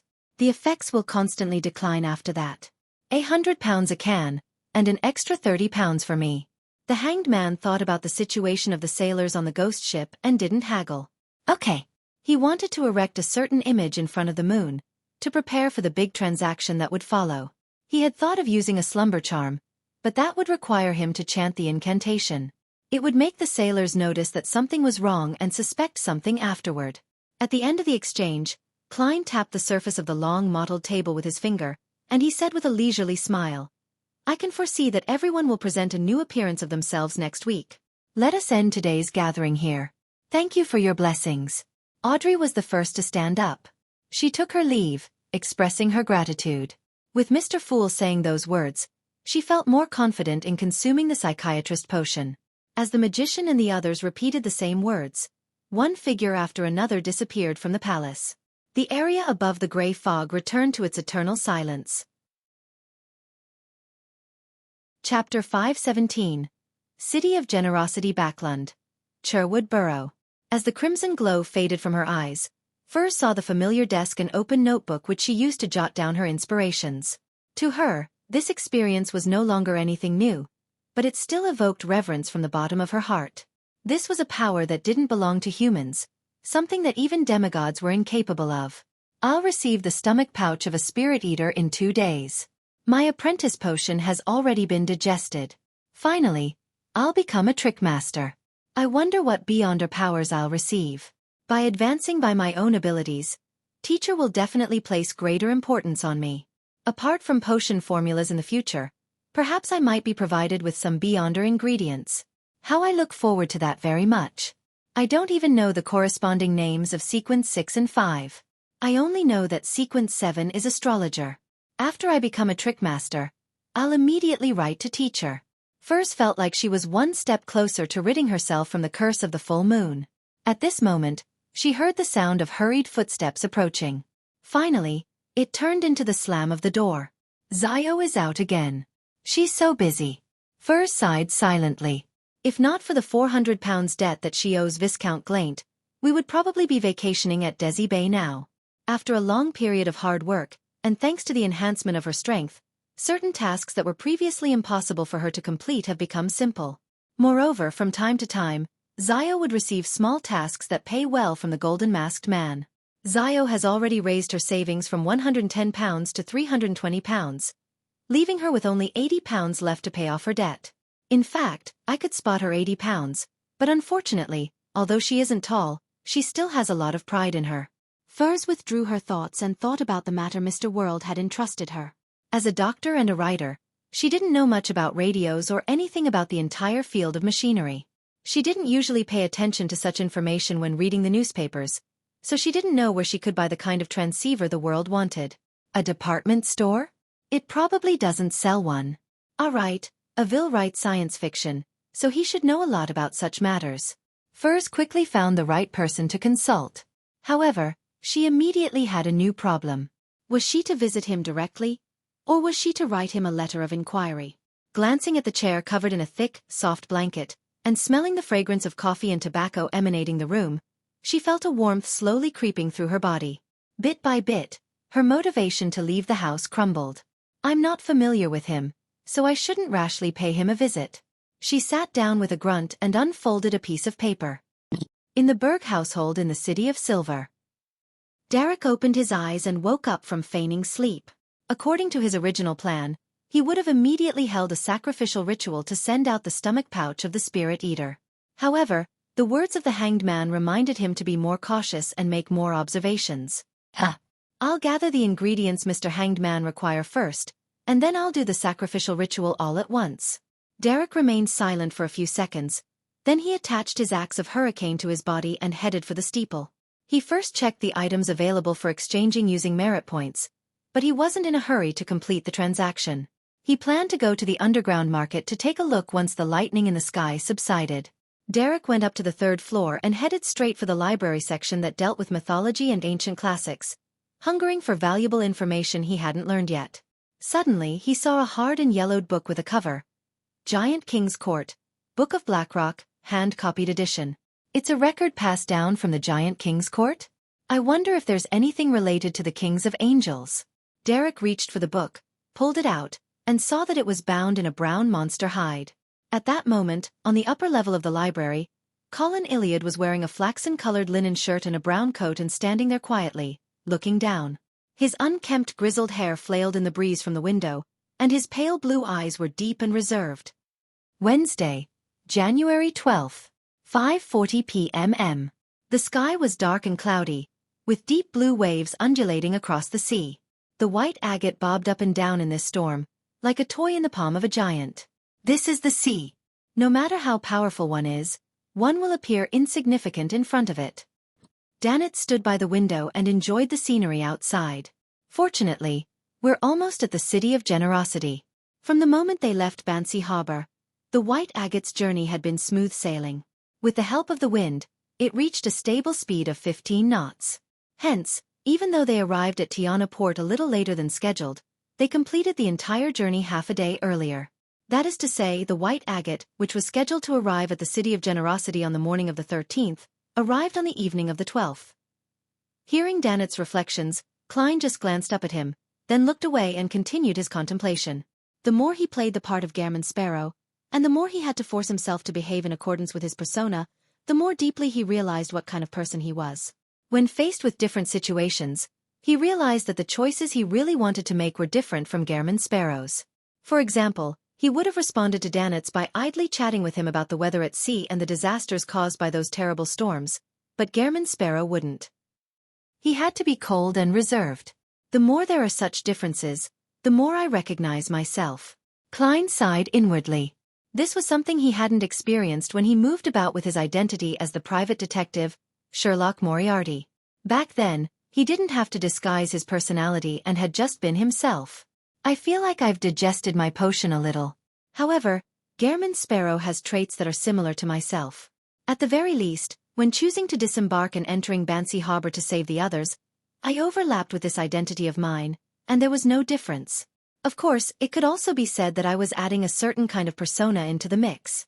Beneath Gairman Sparrow's gentleness and madness, he has a kind, brave, and compassionate heart that values relationships. Heh, I can't boast about myself. If I had known earlier that Bansi was Binzi, I would have most likely been terrified. Not necessarily. At the very least, The danger which was divined was within an acceptable range. Klein thought, summing things up as he engaged in self-deprecation. This made him more aware of a problem. Although playing the role of a purely fictional person could help him digest the potion, he needed to replace an existing identity to speed up and improve his progress. He needed to gain the affirmation of people from the other person's interpersonal relationships, feel the corresponding emotions of joy, anger, sadness, and immersing himself in them, but not getting obsessed. Become anyone, but ultimately become yourself in the end? And get feedback from the people involved? Klein looked at the pale yellow carpet, his mind racing. Seeing Gehrman's sparrow without a response, Danitz spread his hands helplessly, feeling bored out of his mind. This crazy guy is good in every way other than making me do what servants do. There's only one thing, he doesn't like to talk. There's a communication barrier with him. If this goes on, I'll definitely go crazy. Fortunately, I'm finally at Byam. I can finally be free. Danitz felt that he would sooner or later develop a habit of talking to himself when faced with a similar silence. After a while he saw Gehrman's sparrow look up, smile and say, "You can tell me about the pirate point of contacts in Byam." Dogs hit. "It's better if you don't say anything." Danitz's expression twisted. Whoosh. At 6:15 p.m., just before the storm arrived, the white agate docked smoothly and arrived at the capital of the Rorstad archipelago, Byam, the city of generosity. It was also known as the Spice Archipelago, and it was home to a variety of exotic spices, with the plantations of these produce being mainstays of the economy. The Blue Mountain Island, where Byam was located, occupied more than half of the archipelago, which was mostly covered in forest. It had gold, silver, copper, coal, iron, and other minerals, as well as a plentiful variety of fruits due to the particularly fertile land. For these reasons, the first batch of colonists named the seaside city they built the City of Generosity. They believed it was a land of treasure promised by the gods, where it flowed with milk and honey. Klein picked up his suitcase which Danitz packed, and he left room 312, entering the corridor that led to the deck. Without any surprises, he met Donna's family, Clevy's, and others. The two siblings were still a little afraid of Klein after the fright he gave them. They hid behind their parents and bodyguards and didn't dare to speak, appearing like deflated balloons. Klein nodded slightly as a form of greeting. At this moment, Erdie Branch hesitated for a second and then took a half-step forward. "Mr. Sparrow, will you be staying in Byam? If I wish to hire, request for your help, how can I contact you?" He's indeed a businessman with a spirit of adventure. Even if he's afraid, he still wishes to befriend someone with beyonder powers. Klein thought for a moment. What newspapers are in circulation over here? The Sonia Morning Post and the News Report are popular in the archipelago, Erdie said without any thought. Put an advertisement in the Sonia Morning Post for 3 days in a row asking to buy Demir's special cured meat, and leave an address. I'll go look for you, and if I don't show up 3 days later, it means I'm at sea again. Klein was careful to give a one-way method of contact. All right. Erdie exhaled and smiled. Clevy's and the others expressed their gratitude once again, and left the cabin in an orderly manner. Noticing the gangway in sight, Donna suddenly slowed her pace and stepped back next to Klein, raised her face and bit her lip. "Uncle Sparrow, since that kind of power definitely brings about threats and madness. Why did you choose to have it?" She had thought about this question for a long time before finally mustering the courage to ask. Klein was startled, and he instinctively formed a smile. "For my dream." Then he lowered his voice and said 2 words, and, "Protect. Protect." Donna mumbled the word in a slightly lost voice, picked up her pace, and caught up with her parents. After watching the Branch family leave the white agate, Klein retracted his gaze and said to Danitz, "You're free." For a moment, Danitz wasn't used to it. Chapter 5:18. On the brink of death without another word or care for Danitz, Klein pressed his top hat and carried his suitcase down the gangway. "Are you really going to let me go?" Blazing Danitz stood on the deck, his face filled with suspicion. Although he had expected such an outcome, with Gehrman's sparrow directly letting him go while in Demir Harbor, making him capable of imagining today's scene, he still couldn't believe it. He felt that everything that befell him came too simply and easily. "Regardless, I'm worth 3,000 pounds. No, this is the bounty offered only by loan. Isn't this madman, Gehrman Sparrow, an adventurer? How can he let go of a huge amount of wealth in front of him? It's incomprehensible." It's true that normal people can't understand the mindset of lunatics. Danitz gradually snapped back to his senses. With his luggage in hand, he carefully descended the gangway and stepped onto the concrete ground of the dock. He straightened his back, lifted his head, and gave Gehrman Sparrow's back a glance. He realized that he really wasn't turning back and was following the path straight for Coastal Street. Danitz didn't dare delay a second longer. He immediately turned around and left through another path, occasionally changing directions and using obstacles to look back, in order to ensure that he wasn't followed. Soon, he arrived at a row of houses near the warehouse at the dock. Gehrman Sparrow really didn't use me as bait. After triple-checking, Danitz finally relaxed completely. At this moment, he finally felt like he was liberated. A dignified bosun of a pirate admiral like him no longer had to be bullied and be ordered around like a servant. I can already foresee that tomorrow will be incomparably beautiful. There will be a group of people vying to flatter me, wanting to become my servants. Danitz knocked happily on the door, 3 long and 3 short, rhythmically. Hee. Gehrman Sparrow asked me to give him the pirate point of contacts in Byam. I obviously only told him the ones that don't have a good relationship with us. There's no way he could guess that our Golden Dream point of contact is right at the dock. Danitz picked at his nose and breathed in the fresh sea breeze before a looming rain. Byam was a pivotal location of the Lone Kingdom's Sonia Sea colonies. It was one of the largest cities in the region. There were many powerful official beyonders, and no matter how rampant the pirates were, they didn't dare to openly show their faces here. Most of the time, they had to rely on the local gangs or people with backgrounds to handle the loot and purchase any necessities. Of course, this didn't mean that they wouldn't come to Byam. The Red Theater here was the most famous brothel in the surrounding seas, and countless pirates came to patronize this famous place. Even if 1 or 2 of their peers were caught every once in a while, it didn't stop them from rushing over. In addition to the spice trade, the brothel industry was another major pillar of the Rorstad archipelago. Apart from the Red Theater, there were many big or small brothels, out in the open or hidden all over the place. They fully satisfied the desires of the seamen with ample energy. As for the female pirates, they didn't have to worry about this problem. As long as they were willing, they could always be satisfied. After all, there was more demand than supply. At sea, where faith in the Lord of Storms was mainstream, there had always been few females. Similarly, the underground trade related to beyonder ingredients and mysticism was quite frequent here, and there were many circles. Those smaller ports are still better. We don't have to be afraid of being discovered at all, and we can just openly sit in a bar, engage in disputes with adventurers, and even fight them. As long as we don't cause any trouble or cause any deaths, the local official beyonders will turn a blind eye. With their strength, they typically have to take on tremendous risks if they wish to interfere. Danitz thought mockingly. At that moment, he heard footsteps and saw the door creak open. A familiar face entered his sight. "Old man, did you not drink today?" Danitz smiled and greeted. Standing at the door was one of the Golden Dream's contacts in the Rorstad archipelago, Old Rin. Old Rin coughed twice and made way. Danitz stepped into the dim room, his nose twitching suddenly. He caught a whiff of Lanti-proof. No, Old Rin likes to drink locally produced Byam Black Rand. As this thought flashed through his mind, Danitz was terrified. Immediately following that, he saw a man with his back to him rise to his feet. He was tall, dark, and muscular, and his hair was curled like marbles. Steel Mavati. Danitz's pupils contracted sharply. This was the second mate of the Admiral of Blood, a great pirate with a bounty of 6,000 pounds. Waves of the sea breeze blew, swaying the thin, sharp leaves of the tree in a precarious manner. Klein was walking along Coastal Street at an adequate speed. In contrast, the people around him were hurrying and walking quickly.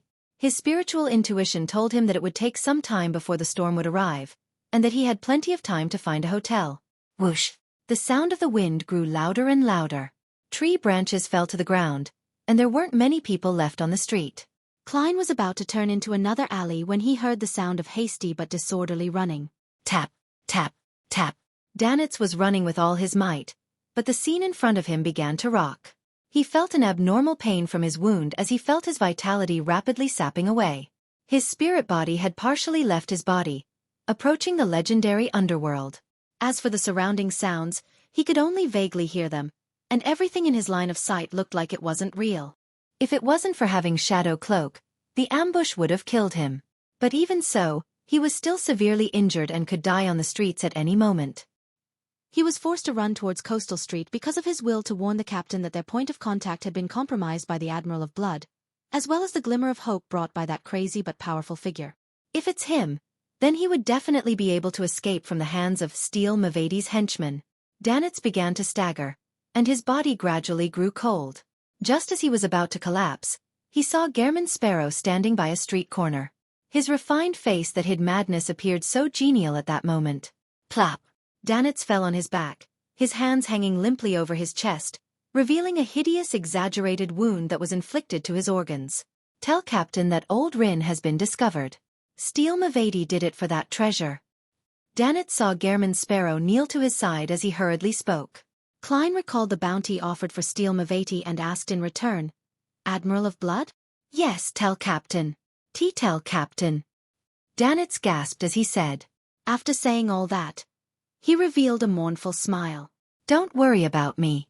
I'm about to die soon. Tell the Captain that all the money I've saved up has been turned into real estate. Units 12 to 16 on Byam Zamiris Avenue. The title deeds are hidden in the wall of Unit 13's basement. Help me sell them. T take the money to South Intis's Elima town. G give the money to my parents. Say that I've really made a fortune. Danitz paused. Then he said with great difficulty, Say that I've become an outstanding adventurer. Also, help me say I'm sorry. His eyes suddenly became moist, as if he was recalling that rebellious youth from back then. I'm sorry, old man. Mother. I'm unable to return home. Danitz's vision darkened, and he felt that his life was coming to an end. It was at this moment that he saw Gehrman Sparrow reach out and press his hand to his wound and then swipe it. Danitz's sorrow came to a sudden halt as he felt the already numb pain in his chest and abdomen suddenly disappear as his left hand seemed to suffer a fracture. He looked at Klein blankly, and Klein looked back at him quietly. None of them spoke for 2 seconds. Finally, he looked down in astonishment and discovered that his lethal wound had strangely healed. His left arm was badly mutilated, and even his bones protruded out. I am fine now? Danitz blinked, still immersed in the sadness and frustration of his brush with death. Why didn't you treat me first? He asked blankly. Klein looked back at the empty area on the other side of Coastal Street and said in a calm tone, waiting for you to finish. That's basic courtesy. Courtesy, you son of a bitch. I was really saying my last words. With a sudden jerk of his back, Danitz rolled to his feet. He warily looked towards the dock, where a thick cloud of smoke was rising. It was none other than the result of the battle he had just been engaged in. Because the house was set on fire by me, Steel Mavati was afraid that it would catch the attention of the official Beyonders. As he was confused by that shadow, he didn't chase after me. Danitz instantly understood the sequence of events. Let's find a place to stay first. Klein spread his hands and caught a drop of rain. Not knowing whether or not he had completely escaped danger, Danitz immediately nodded. Okay. I can tell that this madman, Gehrman Sparrow, isn't afraid of Steel Mavati at all. He's not even afraid of Admiral of Blood. At such times, I especially admire his craziness. Damn, I exposed my wealth to him. Danitz had just exhaled when his body froze. Klein walked silently ahead with his suitcase and cane with only one thought echoing in his head. Godmit, a pirate is richer than I am. Empress Burrow. Audrey, who was about to leave Backlund, hid in her chemistry laboratory and concocted the psychiatrist potion with the ingredients she received from Mr. Vampire, the fruit of the Tree of Elders, the blood of a mirror dragon, and the other ingredients she had collected previously. This time, she didn't get Susie to guard the door. Instead, she was to sit inside and observe the whole process from the sidelines. Earl Hall had already instructed everyone to not approach the young lady during her experiments, but they had to pay attention to any unusual changes. Phew! Audrey let out a small sigh of relief, pouring the completed potion into a prepared glass bottle. The slightly golden liquid rippled like a deformed, gigantic pupil. Its gaze seemed to shine right into the eyes of anyone's heart. Susie, did you remember the process?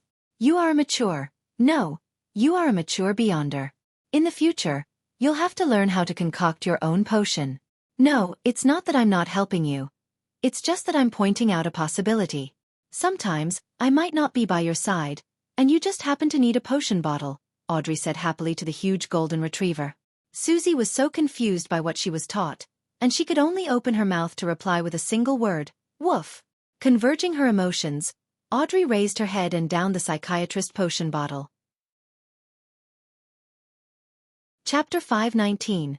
Naming the golden liquid was cool and refreshing, making Audrey feel as if she was enjoying a delicious ice cream. She then took a sip of champagne. Tiny bubbles of air continuously rose, silently bursting as they brought a tingling sensation with them. Suddenly, her sense of hearing reached out, and she could hear the conversation of the two maids at the end of the corridor as they lamented at how they had no chance of going to the Hall family's castle and manor in Eastchester County. At this moment, Audrey felt as if she had dissolved into an illusory gas and was rapidly expanding. It filled the entire room, overlapping with a sea formed from everyone's sea of consciousness. Her vision also changed. Everything she saw was abnormally smooth, turning into a mirror that reflected her current appearance. Possessing a beauty described by pure, exquisite, grand, and witty, golden scales that were slowly growing out of her exposed skin. Her emerald green irises contracted and were dyed in a faint golden color, as if they had turned vertical. Audrey suddenly felt fear from the bottom of her heart when she saw herself like this. She didn't want or wish to become an inhuman monster. With a hum, her mind began to turn into a blur, as if something was slowly and painfully drilling out from the surface of her body. Just then, she heard the gentle voice of her huge golden retriever, Susie. "Don't be afraid, calm down. Don't be afraid, calm down." Audrey recovered her thoughts and tried to get herself into a spectator state. Her undulating emotions quickly calmed down, and her spirit seemed to leave her body. She then looked down at herself like a spectator. Audrey saw the golden scales on the surface of her body visibly recede and her emerald-like eyes return to normal. It didn't take her long to regain control of her body and understand what beyonder powers were available to a psychiatrist and how they were used. It was so dangerous just now. Audrey raised her hand in fear. Her skin was fair and delicate, completely unlike the abnormal condition she had been in a moment ago. After this incident, she truly understood how terrifying the danger of losing control which Mr. Fool would occasionally bring up was. She gained a deep understanding of how difficult it was to go down the beyonder path. Even with the acting method, it was impossible to completely remove the latent risks.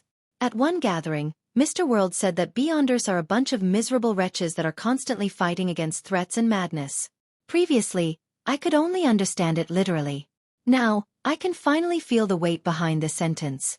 Audrey, don't be discouraged. Don't be afraid. Father, mother, and brother are still waiting for your protection. With this experience, you won't be frightened by yourself in the future or so easily lose control. You can do it. Audrey clenched her fists and encouraged herself. She calmed down for 2 seconds, walked up to Susie, squatted down, and hugged the golden retriever. As she combed its fur, she put her head against the side of the dog's face and muttered in its warmth, "Thank you, thank you." Susie rubbed against her twice and asked seriously, "Audrey, is this how a psychiatrist feels like?" "I like it very much."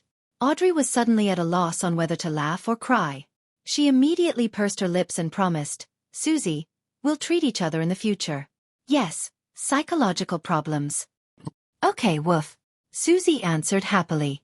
It was only now with Audrey truly recovering that she was in the mood to examine her own advancement. "My body seems to have become healthier. Although I don't have any obvious muscles, my strength and speed have become much stronger than before. My eyesight has also improved. I can even clearly see items hidden in the dark. My sense of smell is able to distinguish even more subtle smells, and thus being able to grasp a target's truest emotions and thoughts. I finally have beyonder powers in the truest sense of the word. Yes, there's also awe. I can target a single person or apply it to a group of people within a certain range. They'll instantly panic and turn chaotic as though they're facing a dragon. Another is frenzy. It will trigger the emotions and mental state of a target, throwing the target into a frenzy. They'll suffer intense psychological damage and might even cause direct loss of control at times. Another is psychological cue. Through specific methods, words, and a medium, I can cue a target, letting them abide by my arrangements without them realizing it. Or they might strongly abide by a particular promise from the bottom of their hearts. Another is placate, also known as psychoanalysis. I can help beyonders on the brink of losing control to regain their reason and escape danger. There's a certain chance of failure. The higher my sequence, the more easily it will succeed. It can calm down various psychological instabilities and allow for communication. Another is telepathy. Through mediums like candlelight and extracts, it will put the target in a partially hypnotic state. I'll then be able to directly communicate with their body of heart and mind, just like what Hilbert Alucard did to me. If not for the protection provided by Mr. Fool's angel, then I wouldn't have the means to lie under such situations. Yes, I have to be on guard against such techniques. I can't be fooled by a target, and there should be quite a number of means to achieve this effect. With placate and telepathy, together with certain psychology knowledge, I'll be able to act as a true psychiatrist, the kind that can open a clinic.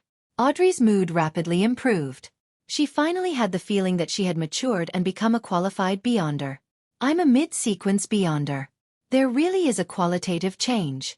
She stood up, lifted her skirt, and walked briskly around in a circle. She quickly discovered that she was still lacking in direct offensive abilities as a psychiatrist. Fortunately, I have this. Audrey stopped in front of the experiment table and opened a plain brown box. Inside the box was a silver mask that could only cover half a face. It was the mystical item that the hanged man had sold her. Audrey picked it up, placed it in her palm, and observed it for a few seconds. Then, she extended her spirituality and projected her thoughts just like how she did above the gray fog. She saw the silver mask begin to warp inwards, turning into a hollow, finely patterned, slightly large earring. It might be better to turn it into a necklace, Audrey whispered. Afterward, she tried out the various abilities of this magical item. She was most satisfied with her ability to fine-tune her appearance. It's a pity that other than flame controlling, it doesn't have any other more direct offensive powers. Perhaps I'll need to prepare a revolver, one that has beyonder effects. Audrey thought with some regret. She quickly collected her emotions and said to the mystical item in her hand with an uplifted tone towards the end, "From today, your name is Lie. The most beautiful lie. City of Generosity. Biome. 48 Acid Lemon Street. Wind of Azure Inn." It was raining heavily outside and the wind was raging, but inside the luxurious suite, the fireplace was warm and the environment peaceful. Klein sat in his chair and watched silently as Blazing Danitz dealt with the severe fracture on his left arm. He waited until Danitz was finished binding up his arm with shredded, old clothes before asking bluntly, "What treasure?" According to Danitz, it was because of some treasure that Admiral of Blood Senior wanted to deal with Vice Admiral Edwina Edwards. The sound of wind and rain came through the window. Danitz took a sip of the Lanti-proof on the table and then gave a bitter, angry laugh. Those assholes who had their brains eaten by zombies. On our last expedition, we found a sunken ship. Although we didn't find anything of great value, we discovered a gigantic black iron key that doesn't look like the kind used by humans. Can you imagine? After being submerged under the sea for so many years, it hasn't rusted at all. Yes, Klein replied in a concise manner. In a world where extraordinariness and mystery intertwined, what wasn't possible? There were people who could be resurrected from the dead, not to mention others. Danitz choked and paused for 7 or 8 seconds before he knew what to say next. Perhaps there's a traitor among us, and the news has spread. Countless pirates believe that this is Death's key, a key that can open the treasure trove Death left behind. I thought that this problem would be cleared up very quickly and happily applied for a vacation. In the end, the matter became more complicated. Even Admiral of Blood has joined the ranks of these mad pirates. I'm even beginning to suspect that it's Death's key, a key that can turn one into a true god. Foolish. Klein calmly gave his evaluation. Whether it was in the divination domain or dealing with deities, he could be considered experienced. Thus, he had his own understanding and confidence in the interpretation of Death's key. He believed that the key was a form of revelation, a symbol. The thing that opened Death's treasure trove was probably not in the shape of a key, but some kind of characteristic, bloodline, or even certain, specified people and their descendants. Danitz was startled for 2 seconds, and then he exclaimed, "Your words are exactly the same as Captain's previous comments, and even your expressions are very similar." She suspects that the key belongs to an older era, an era not of humans. Before the cataclysm, this world was still full of giants, dragons, elves, and demonic wolves. The shape of the key indirectly points to one of them. Demonic wolves. Klein suddenly recalled the ravings he often heard during his past advancements. In it, the Pflegria he heard referred to the ancient god, Annihilation Demonic Wolf. A treasure that involves the second epoch? He held back his curiosity and switched to calmly saying, "Write down everything that Admiral of Blood has done, including Steel Mavati and his men." He remembered that Admiral of Blood and his pirate crew were the most notorious groups on the ocean. Their hands were stained with blood as they committed heinous sins. How can I remember? They aren't beauties like Captain. Danitz threw up his hands. I can only list the most important things and some of the details that have left an impression on me. Wait, what do you want to do? Bit by bit, Klein revealed a smile, one that gave Danitz a fright. He said in a deep voice, if it's appropriate, I want to hunt them. Chapter 520. Admiral of Blood hunt them? Danitz asked subconsciously. When he truly understood the meaning behind Gehrman Sparrow's words, he instantly became excited. He changed his seating posture and suppressed his voice. Is there anything I can help you with? As a qualified part-time pirate, he had nothing to do with beautiful words such as tolerance, compassion, and love. Since he had nearly died at the hands of Steel Mavady and now had the chance to take revenge, he definitely wouldn't miss it. He believed that he could survive in the pirate industry by relying on an accurate grasp of the situation. Knowing when to resist, when to fight for his life, when to feign ignorance when seeing his enemies, and when to settle old scores. And now, this was an opportunity. Danitz still couldn't make an accurate judgment on how powerful Gehrman Sparrow was, but judging from how he had taken care of the fallen Bishop Millet within 10 seconds, it was unlikely that it would be too difficult for him to deal with Steel Mavady. Even if he encountered the Admiral of Blood, Senor, it wasn't impossible for him to win. Of course, this is in a one-on-one situation, and pirates never talk about chivalry. Danitz thought to himself. Klein leaned forward a little, placed his elbows on his knees, and clasped his hands. I've told you. What? Danitz felt that he was often unable to keep up with Gehrman Sparrow's train of thought. With regards to this, he could only console himself that a normal person and a madman were different. Seeing that the other party had stopped talking, he thought for a while and finally remembered what he had to do. Write down everything that Admiral of Blood and his pirate crew had done. Gehrman Sparrow definitely wants to know how many things they've plundered. Danitz quickly gathered his thoughts, rummaged around the room for a pen and paper, and scribbled a chunk of text. During this process, he was exceptionally glad that it was his left arm that was injured. When he was done writing, Klein reached out for it, read it carefully, and confirmed from the undetailed parts of Danitz's description that Admiral of Blood was the most typical and vile of pirates. Not only did they plunder, but they also abducted people, slaughtered crew members, and abused women. A pirate like Danitz actually knows how to write ancient Fasak. He's also been educated. After muttering to himself, Klein took out a copper penny and used divination to confirm the authenticity of the material. Then he said in a tone as though he was giving instructions on what was to be eaten tomorrow morning. Tell me about the Admiral of Blood and his men. He needs more detailed information. Is he preparing to hunt them? Danitz was delighted, hating himself for not knowing enough. Admiral of Blood Senor is suspected to be an evil spirit. Anyone who has encountered him has died a bizarre death. Either they strangle themselves to death, blow their mouths up, hug bombs, or slaughter their companions. Captain said that it's the possession of an evil spirit. It's very similar to Miss Sharon's Beyonder powers. Wraith. Klein didn't speak as he listened to Danitz go on, in silence. Senor can make a terrible shriek. The last time I fought them, I was nearly knocked unconscious and fell off the deck and into the sea. Heh. I returned the favor and set one of their boats on fire. Senor knows a lot of undead magic. Cruel, bloodthirsty, and full of desire. His targets can be either male or female, and even humanoid creatures. Consistent with the unrestrained nature of the Rose School of Thought. Yes, accurately speaking, it's a trait of the prisoner pathway. The highest probability is that he's a wraith. Klein nodded thoughtfully. In response, Danitz became more active and spoke a little faster. Our captain thinks that Senor has a very powerful mystical item on him, one that makes him very lucky. He always seems to gain the favor of the gods. For example, at a critical moment, his opponent would suddenly slip or have their powers fail. Another example is winning 21 bets in a row. A mystical item that can make someone lucky? This is very rare. It's from the monster pathway? Or is it connected to some other evil spirit? Klein guessed based on his own knowledge of mysticism. I've never directly fought Senor, so that's all I know. Danitz wanted to throw his hands up, but he was stopped by the pain in his left arm. He has about 7 or 8 ships. His flagship is the Tree of Flesh and Blood. Haha, that's different from us. We mainly seek out treasure and wouldn't take in anyone. Therefore, we only have the Golden Dream. It's no wonder the Admiral of Blood's bounty is much higher than Vice Admiral Iceberg, reaching 42,000 pounds. In terms of strength, he should be a bit stronger. Klein immediately gained an understanding.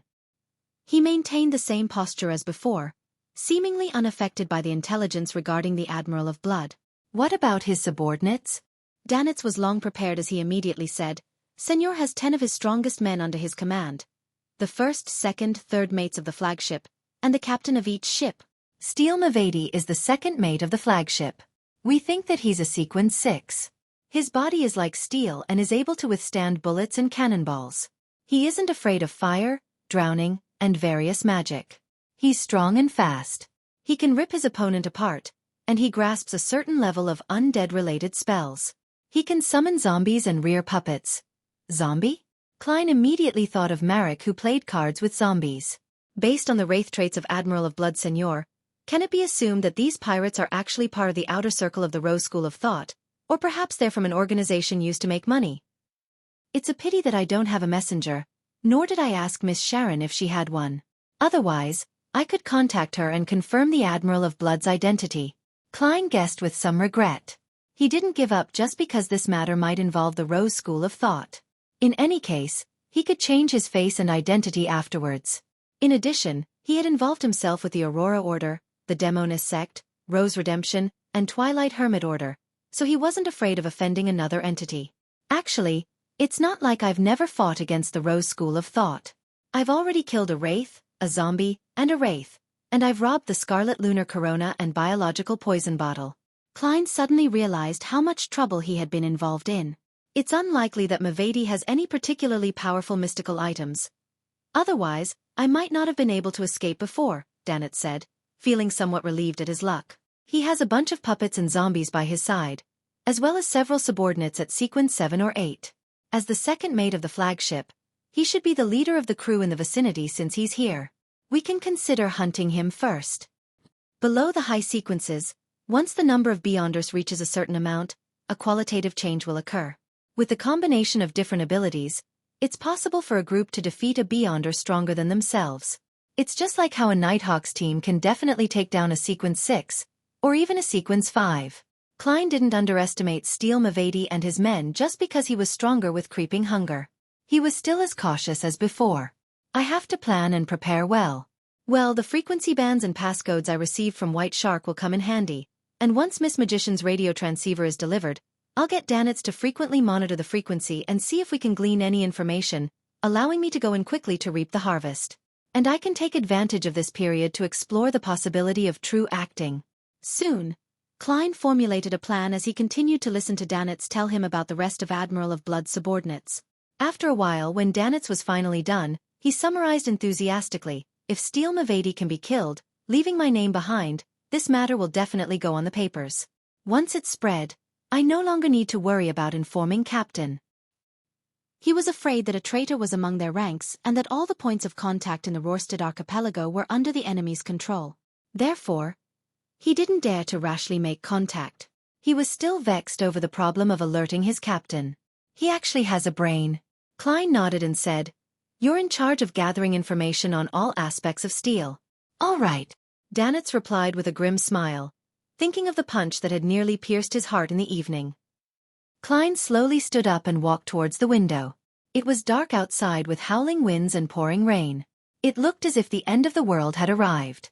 Thinking of what he was going to do next, he couldn't help but feel like he was acting in a certain sense. Smiling, he muttered to himself in a low voice, Tonight, Gehrman joins the hunt. City of Generosity, Byam, in the Cathedral of Waves. Alger Wilson, who had received the Sanguine's anesthetic gas, was about to sail out to sea for another of the Wind-Blessed's main ingredients, when he was summoned by the local diocese bishop. There have been rumors recently that Vice Admiral Iceberg received Death's Key. All the pirates in the Sonia Sea are roused by this, the bishop said in a heavy voice. Investigate this matter. He was an old man with a head full of white hair, but he was still as energetic as ever. His speech was even faster than a young man's, as though he could charge out at any moment and personally resolve all problems. His body was strong, his muscles bulging with his bishop's robe. The wind howled around him as he breathed, and the air was moist. There are similar rumors every year, but they all end up being fake. Such rumors are commonly spread across the sea. Even if it's true, I don't have the right to be involved. There's no need to take the risk. I'll just go through the motions and skirt the edge of this matter. Alger muttered inwardly. He solemnly clenched his fist and struck his left breast. Yes, Your Excellency. May the storm be with you. Diocese Bishop Chogo was very pleased with Alger's attitude and returned the same salute. May the storm be with you. The encouraged Alger Wilson quickly left the cathedral and returned to the square outside. The storm last night had subsided, and only the scattered leaves and water puddles on the ground remained as evidence of its coming. After taking a breath of after-rain fresh air, Alger decided to visit the few places where pirates roamed. He planned to put on a show of working hard by trying to seek out information. If he were to meet a fellow with a bounty of a few £100s, he wouldn't mind apprehending the poor bastard. In his opinion, they were liquid cash flow that could be added to his savings. Chapter 521. Bold Assumption on the Ocean. Pirates had three iconic common interests: liquor, women, and gambling. Alger Wilson merely took out his silver pocket watch, flipped it open, and knew where he should go first. At 11:15, the brothels and bars hadn't opened. Only the gambling dens would have easily gathered a bunch of people who wanted to make a fortune. Alger was more familiar with this port city than his tiny hometown. He proceeded without stopping at all while he navigated his way, smoothly turning at every corner until he arrived outside a casino that was located in a secluded alley. According to what he knew, the owner of this casino was a gang leader with a deep background. He had an inexplicable but indistinct connection with the important figure at the Governor General's office. It was the first choice for many pirates to purchase and sell their stolen goods. Because of this, pirates often appeared here. They might exchange their loot for gold pounds in the morning, but they would lose everything at night and get thrown out. Alger pulled on his thick brown coat, pressed down his cap, a piece of fashion that came from the mainland, and pushed open the half-closed door. Under the watchful gaze of the bouncers, he entered the casino. Casinos were prohibited within the Lone Kingdom. They could only be attached to bars as rooms, but in the kingdom's vast overseas colonies, not only were they legal, but they were also a mainstay industry. Among them, Byam of the Rorstad Archipelago and Ailthi of East Balam were the most famous in the area. Many tycoons would specially visit them from Backland or mid-Seashire's coast for a big day of gambling. Surveying the area, Alger saw a variety of card games, as well as dice-derived turntable games. As it was still early, there weren't many gamblers, and Alger quickly scanned them all. Suddenly, his eyes lit up, and he instantly recognized the identity of a disguised person. He took off his hat, walked up to a Texas poker table, and patted his target's shoulder. He bent down and whispered into the man's ear, blazing. Danitz happened to be flipping the corner of his card with his right hand, so he almost jumped out of his skin from the slap and nearly sent a fireball towards the guy behind him. After he had been attacked by Steel Mavadi, he knew that he shouldn't seek out information with his true appearance, as he could be targeted by greedy pirates. Although most pirates weren't strong and didn't register as a threat to Danitz, he still didn't want to reveal himself, lest it set back the plan of hunting Steel Mavadi. However, to his surprise, the disguise he took great effort to don was exposed just an hour after he left home. He turned his head quickly to the side and glanced through the corner of his eye at the person who had greeted him. When he saw the signature seaweed-like dark blue hair, Danitz relaxed a little and turned to observe if the other players had heard the greeting. The gamblers were all carefully studying their hidden card, either folding or continuing, with none of them paying attention to what was happening over at his side. "Why are you here?" Danitz asked casually. He and Alger had met at the previous private meet, and he knew that the other party had a ghost ship and a dozen sailors. He was quite a powerful but unknown fellow. According to Vice Admiral Iceberg's judgment, if such a small and weak pirate crew was able to retain an ancient ghost ship, it meant that they were backed by a powerful faction. Perhaps they were members of the Church of Storms, or perhaps they were related to a particular pirate king or secret organization. They usually disguised themselves as ordinary pirates and gathered information for who they were really loyal to. It was easy to wipe any traces of themselves clean at scheduled times, and at times, do things inconvenient for the power backing them. For example, silencing others or plundering certain special items. There were quite a few pirate crews like this, and no one would particularly be bothered about such matters. Alger pulled over a nearby chair and sat down. He tilted his head and asked in a low voice, "I heard that your captain obtained Death's Key?" Danitz snorted with a laugh. "I thought you had a brain, But you've disappointed me. How can such a thing be so easily obtainable? We'll definitely sell it if you want it and offer a decent price. How about it? Do you want to consider this deal? Alger casually said, perhaps it has other secrets. Maybe someone wants to deal with your captain. Who knows? Dogs hit. Annoyed by his new hand, Danitz cursed it out loud. Then, he suppressed his voice and said, that thing doesn't seem like a creation made by humans. It might belong to the giants or devils. Creation? Your captain still insists on teaching language to all of you? Alger asked with amusement. The rumor was that Vice Admiral Iceberg was a woman who was very strict when it came to knowledge. She couldn't stand the sight of a bunch of illiterates under her command, so every day on the Golden Dream, there was a class of general knowledge and reading, and every day she forced the crew to take turns participating. Wishing he could forget it, Danitz said. It's much more difficult than fighting. Because of this, we're usually unable to recruit enough crew members. Every time we dock at the port to resupply, there will be people who resign.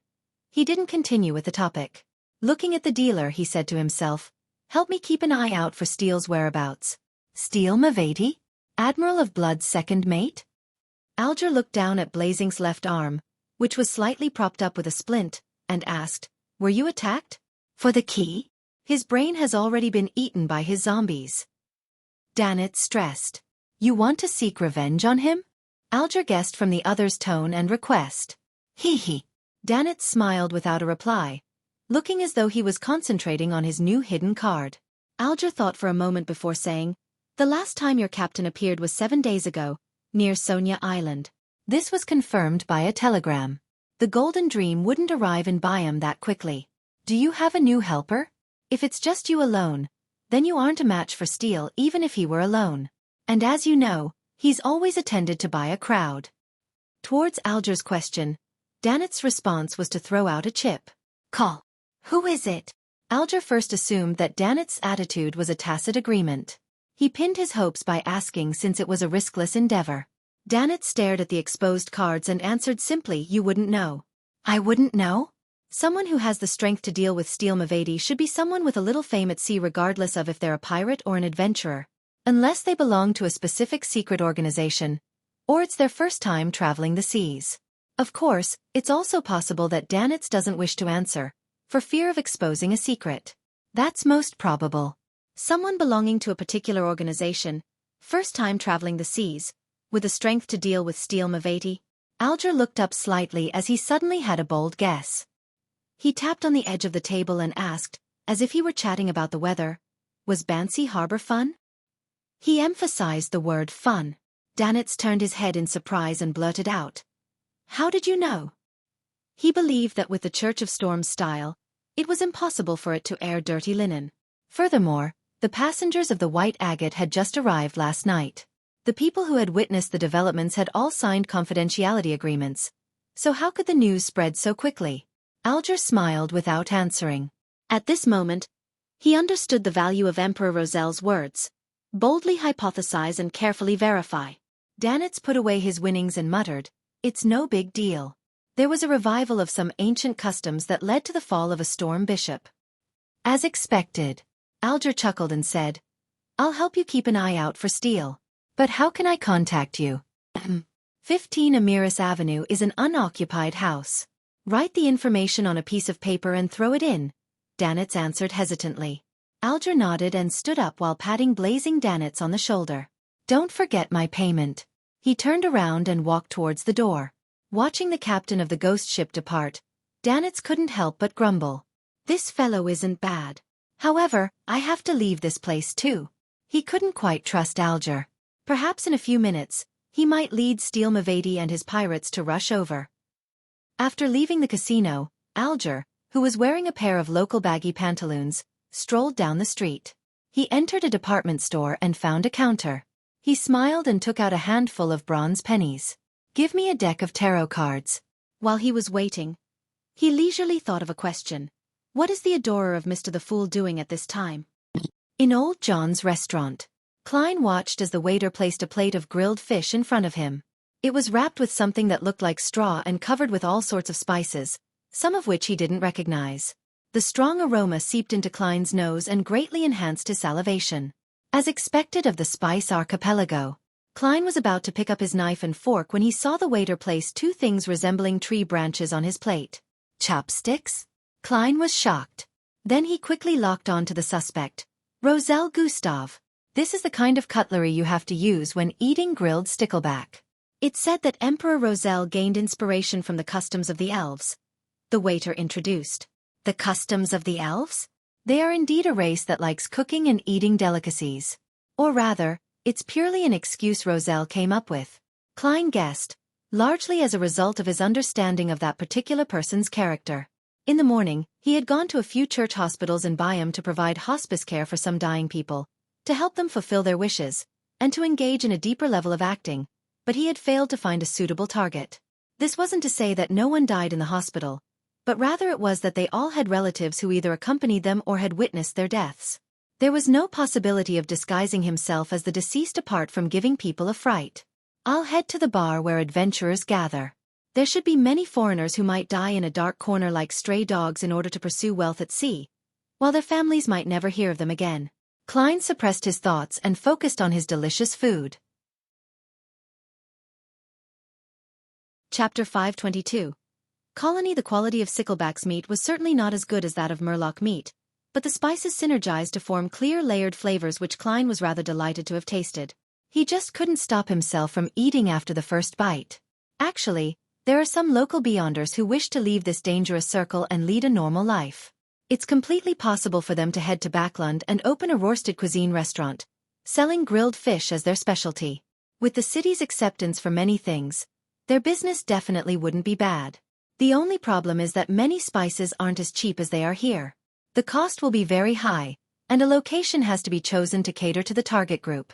Klein put down his rather crude chopsticks and wiped his mouth with a napkin, letting his mind wander. In his view, commoners were unable to find the means to get rich, mostly because they didn't have enough vision. However, one's vision was also limited by the education they received and their daily experiences. Bound by social class, it was really hard to escape from it and break through this limitation. The most effective way was to strive for a higher level of education, and the second was to take risks and head out on an adventure.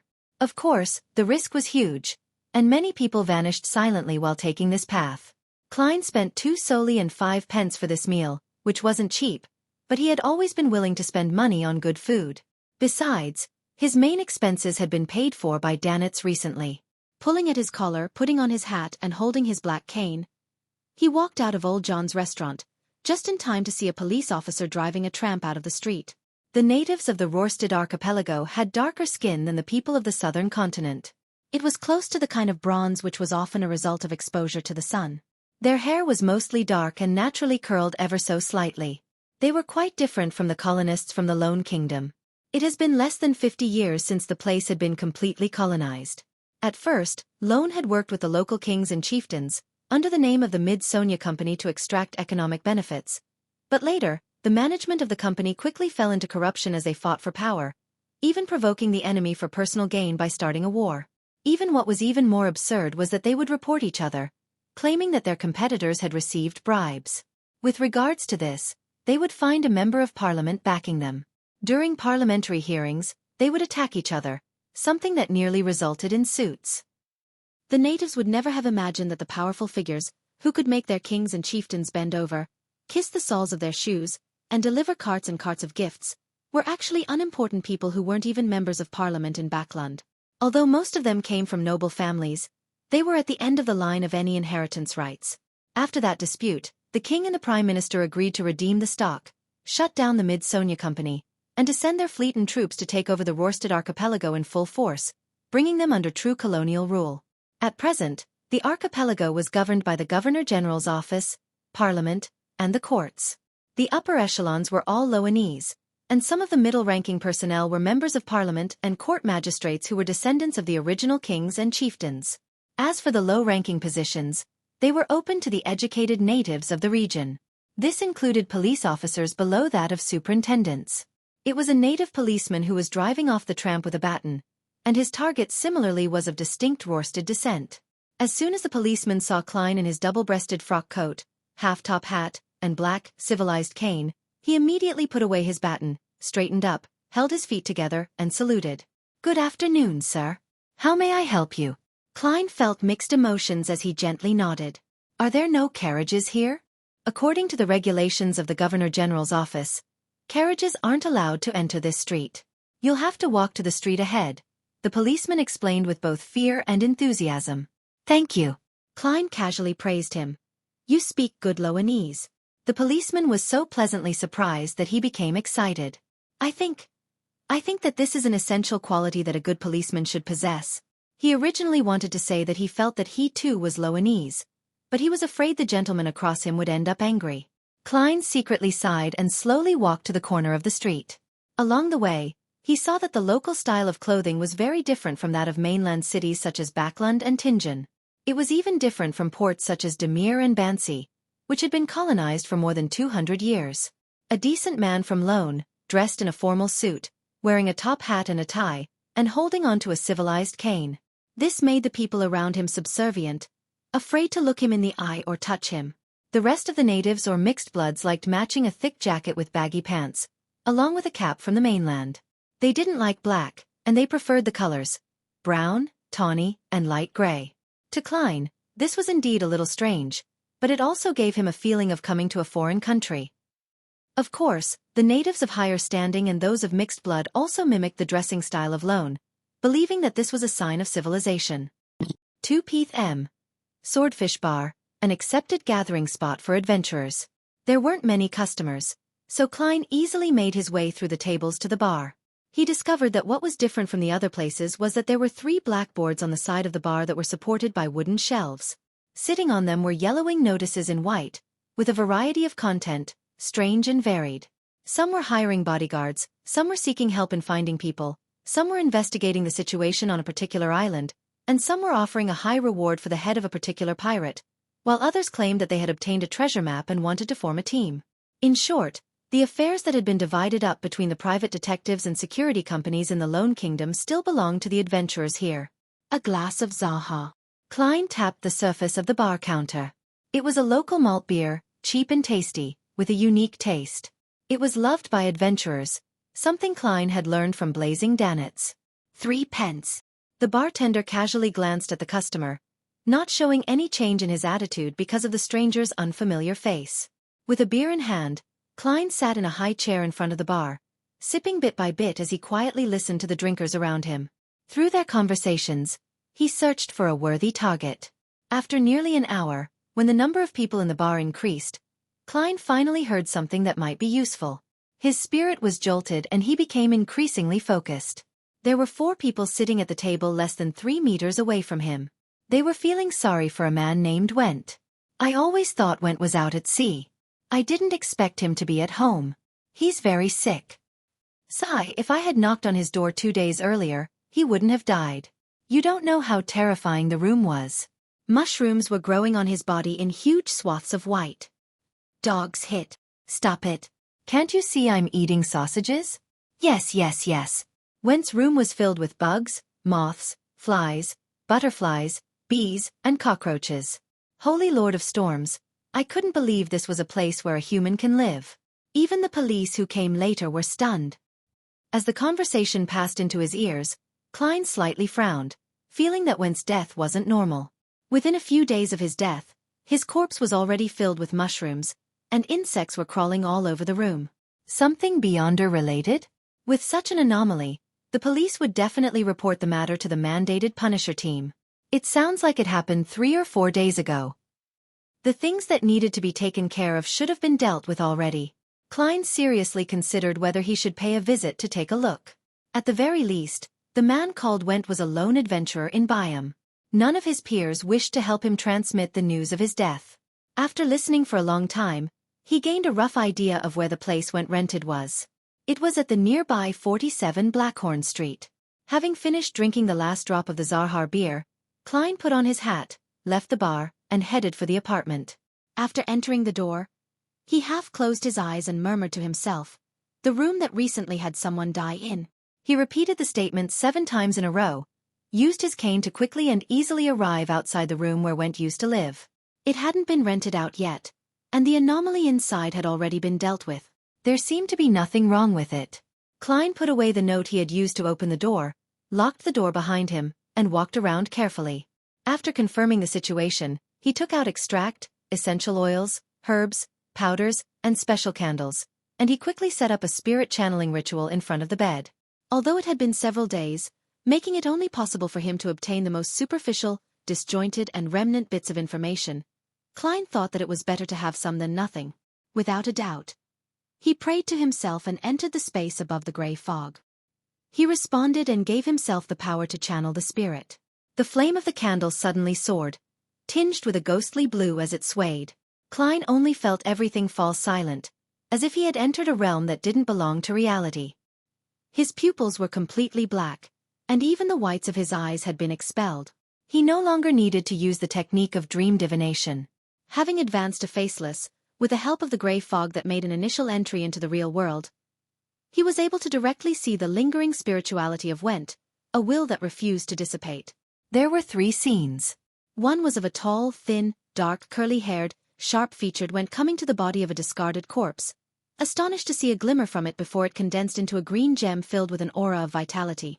The second scene was of Went lying on his bed with his eyes closed, his mouth slightly open. His skin was covered with mushrooms of all kinds, the surrounding cockroaches and moths piled on top of each other, and on his chest, a silver necklace embedded with the same green gem from before. The third scene was of a pretty girl with flaxen-colored hair sitting at the edge of the sea with her eyes slightly moist. Lingering around her was Went's reluctant voice. "Rain, I'm about to die. I'm really regretful that I never told you that I love you. I want you to marry me." The picture shattered, and the spirit channeling came to an end. Klein looked around and saw that the house was still dark and gloomy. This fellow is truly unlucky. Klein shook his head and sighed. He already had a rough idea of the cause of Went's death. His random act of picking up something. The vast majority of Beyonders didn't know about the law of Beyonder characteristics conservation and indestructibility, and they had never thought that the deceased of their kind would be able to release a characteristic that could become an ingredient. As this process was relatively slow, it was easy for them to be missed. Therefore, after killing a Beyonder, they would usually search the corpse and throw it away, making passers-by like Went a luck out or some other creatures at the bottom of the sea or in the wilderness. Went didn't know that it was a Beyonder characteristic, and he had thought it to be a magical gem. Thus, he made a necklace and kept it close to his body. Slowly, he was corrupted by the influence and died in agony. Chapter 523. Cooperation. By the time he left 47 Blackhorn Street, Klein had figured out Went's general situation. He had disguised himself as a police officer and learned from Went's neighbors. Simeem Island, the island at the farthest end of the Rørsted archipelago. From Byam, it'll take 4 to 5 hours to get there by liner, and there are only 2 trips a day, at 9 a.m. and 10 a.m., respectively. Went's parents are long dead and he has no relatives. The only person involved is a girl he just can't forget, Rain. She's the perfect target for my first performance of acting as someone else. But just thinking about how I need to confess on Went's behalf, it feels so awkward. If the girl agrees. Damn, how am I supposed to wrap things up? Klein thought with a troubled expression. He tried to recall the novels he had read and the movies and TV dramas he had watched, hoping for the most perfect solution. Soon, he had a general idea of what to do, stabilizing his mood in the process. His thoughts began to drift towards the matter regarding Steel Mavady. I hope Miss Magician will get a radio transceiver as soon as possible. Klein sighed silently and got onto a rental carriage. Backlund. Cherwood Borough. Furs opened a letter Zio had brought back. It came from the science fiction novelist, Avil, who was pleased to share with Mam Wall the future development and applications of radio technology. Furs directly skipped over the beginning and middle content, her eyes sweeping over to the end. He introduced 3 types, with detailed addresses and approximate prices. The most expensive is just £12. Furs nodded slightly, feeling that this wasn't a very important business transaction. She suddenly felt her self-esteem was a little inflated. Perhaps because she had seen so many hundreds and thousands of pounds transactions in the Tarot Club, she no longer paid much notice to anything in the range of £10. Mr. World has the resources and finances. In the future, I might need to buy items from him or sell things I don't need. Yes, I'll just add postage, my transportation costs, and the price of the materials expended for the ritual to the original price. Furs made up her mind quickly, and she subconsciously looked out of the window. Backland was still gloomy and dark, with a light drizzle pattering down. However, the fog wasn't as thick as it was before. I wonder when I'll receive the Spirit Eater's stomach pouch from the sun. Furs couldn't wait to advance. In the Berg household in the City of Silver. Having already prepared the Spirit Eater's stomach pouch and the materials Mr. Hangman wished to acquire, Derek was in no hurry to sacrifice them to Mr. Fool. He planned to wait a little longer, until the chief was leading an expedition team or was presiding over a particular sacrificial ritual, before making an attempt. This is the safest and most reliable way. Yes, be careful, be cautious. Derek reminded himself before flipping open the Giant King's Court, Book of Blackrock, hand-copied edition. Recently, he had been reading this ancient tome. From it, he was able to understand some of the faces of the Giant King's Court from ancient times. According to the ancient tome, it was a court of God. Time seemed to have frozen there, as though it was suspended in eternal dusk. All the buildings were extremely grand and magnificent, even reaching into the clouds. Humans who walked inside were exceptionally small, and they revered the owner of this scene from the bottom of their hearts. Backland. Hillston Borough. Waymandy's house. After listening to an explanation, Emlyn White combed his hair with his hand and intentionally asked, "Lord Baron, I forgot where I heard it from, but there was a very famous city named the City of Silver during the Second Epoch or in the early half of the Third Epoch." Waymandy was a vampire baron whose age exceeded 200 years.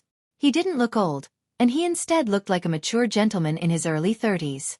His black hair was neatly combed back, and he was wearing a dark red cotton shirt with a brown pipe in his hand.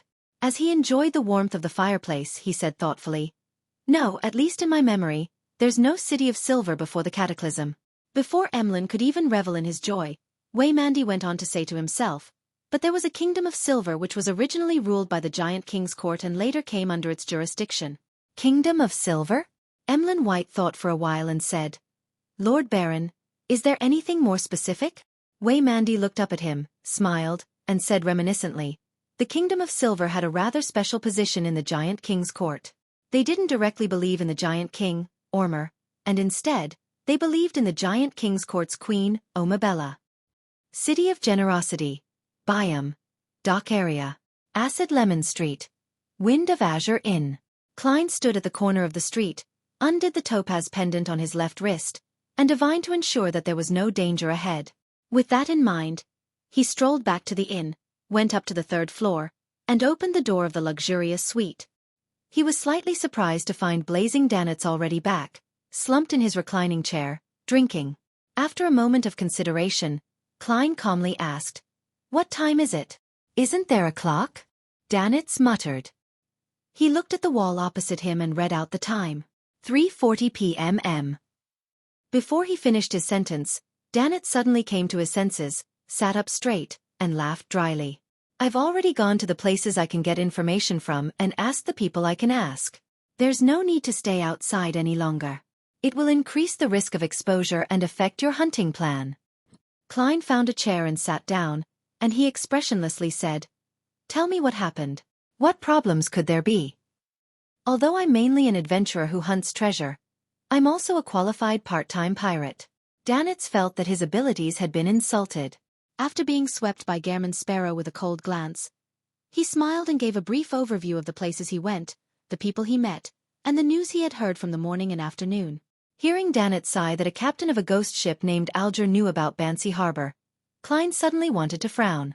With Mr. Hangman's relationship with the Church of Storms, even before I controlled the world and actively mentioned it, he didn't know about the anomaly at Bancy Harbor, so how could this Alger have known? Is he some powerhouse of higher standing in the Church of Storms who's disguised as a pirate? Or someone who has some sort of relationship with the heretics in Bancy Harbor? Mr. Hanged Man has been active in the surrounding seas, so there's a possibility that it's him. Klein's heart stirred as he recalled the characteristics of the Hanged Man.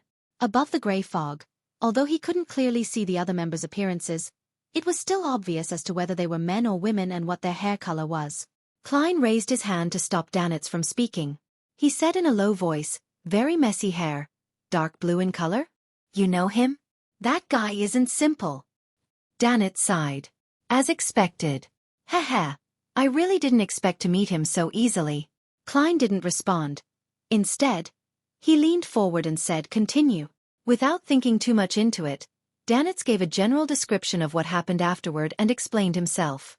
As you know, no one can be sure when they'll get anything when trying to get information. After finding everyone who could be found, the only thing one can do is wait patiently. This will definitely take a while. There's another solution that doesn't require waiting, Klein deliberately said in a flat tone. What solution? Danitz asked in surprise. Klein nudged his gold-rimmed glasses, the corners of his mouth curving into a smile. Use bait. Bait. Danitz looked at him, momentarily puzzled. In just a second, he had come to his senses. Only he could be the bait. As for fishing for the enemy, no one cared if the bait was actually swallowed or not. One only cared if the prey could be pulled out. Simply put, bait was a highly risky species. Haha, that's not a great solution. Yes, that's what my intuition tells me. I should be able to gain something from the Red Theater. I'll go over there to take a look. Danitz took his coat as he eagerly rushed out the door. Klein originally wanted to tail far behind Blazing and see if he could find any clues, but suddenly he heard layers of illusory prayers. It came from a man. Klein paused thoughtfully and turned into the washroom. 10 seconds later, he appeared above the gray fog. He saw the crimson star that represented the hanged man constantly burgeoning and shrinking. As expected, Klein sat down, leaned back in his chair, and emanated his spirituality. The voice of the hanged man became clearer. Honorable Mr. Fool, I'm currently instigating a key related to Vice Admiral Iceberg.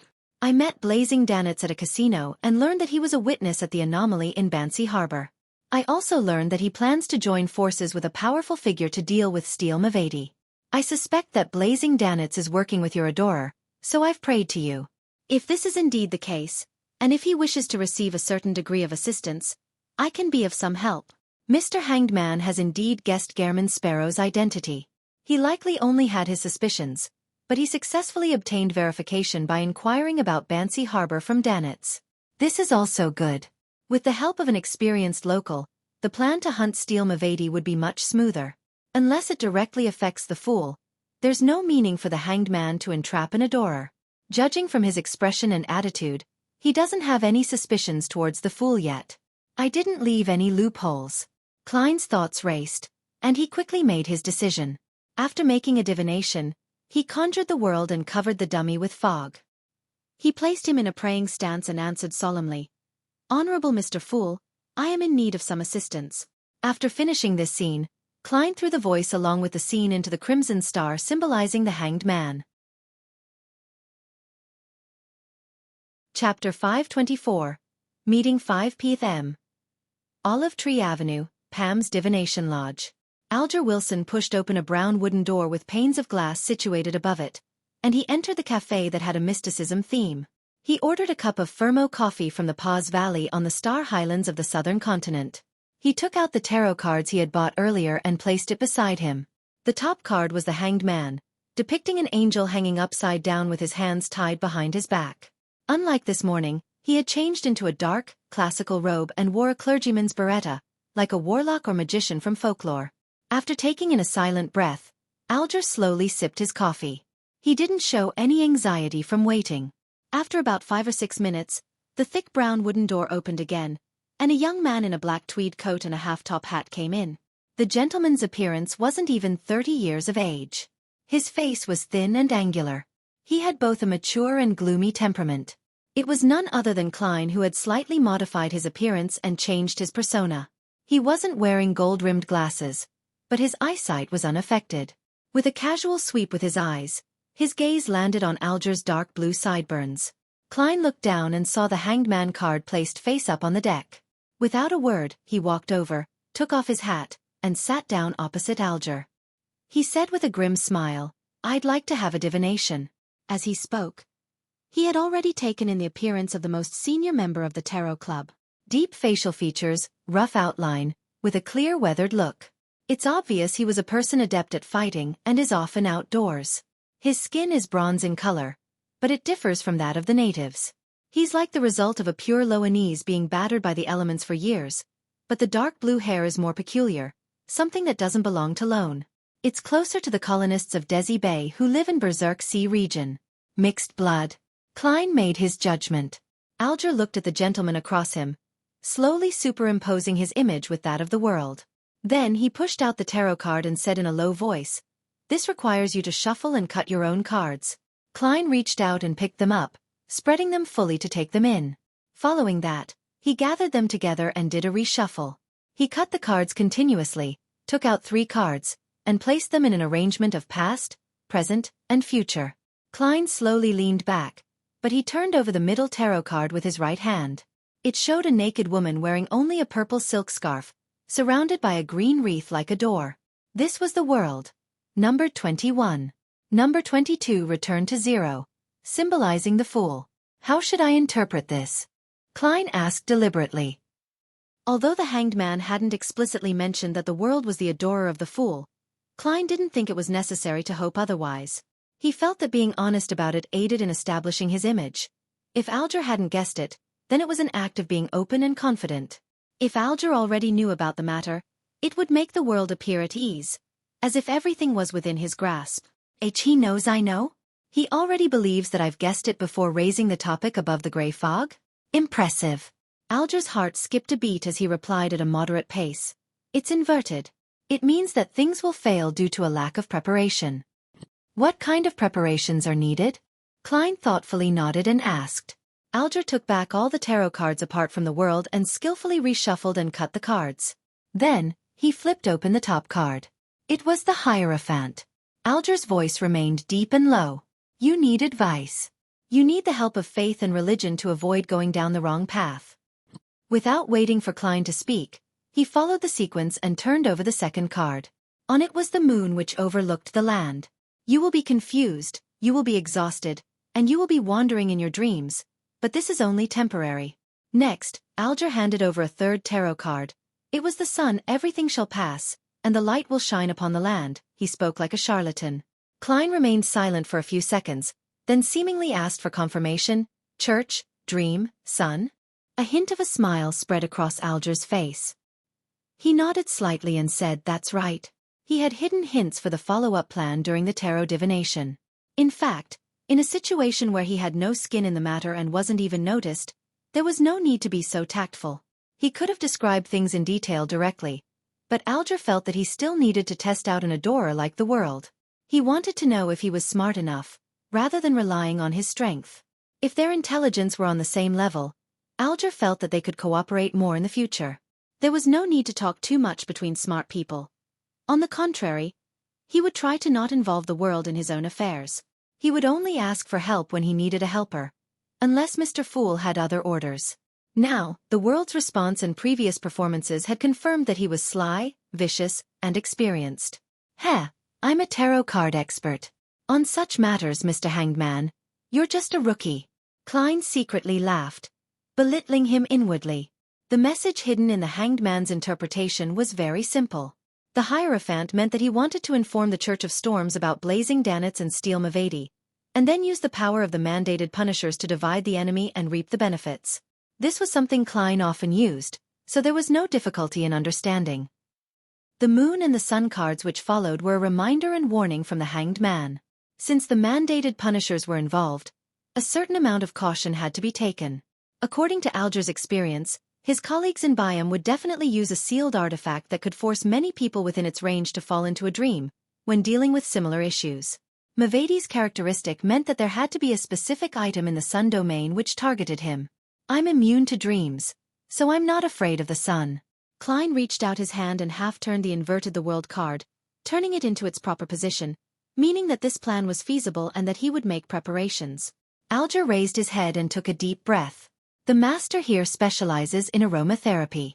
She can use the fragrances of different essential oils, extract, incense, and flower essence to treat corresponding emotional problems and pacify the restless mind. Do you want to try it? Using the contact point at Amiris Avenue? Klein smiled in response. Okay. The two of them looked at each other as they remained motionless. They stopped talking about the aromatherapy anymore as both of them already had everything laid out. Klein didn't stay any longer than necessary. He took out his pocket watch, looked at it, and slowly stood up. Alger wiped away his smile, pressed his hand to his chest, and slightly bowed. Let us praise God.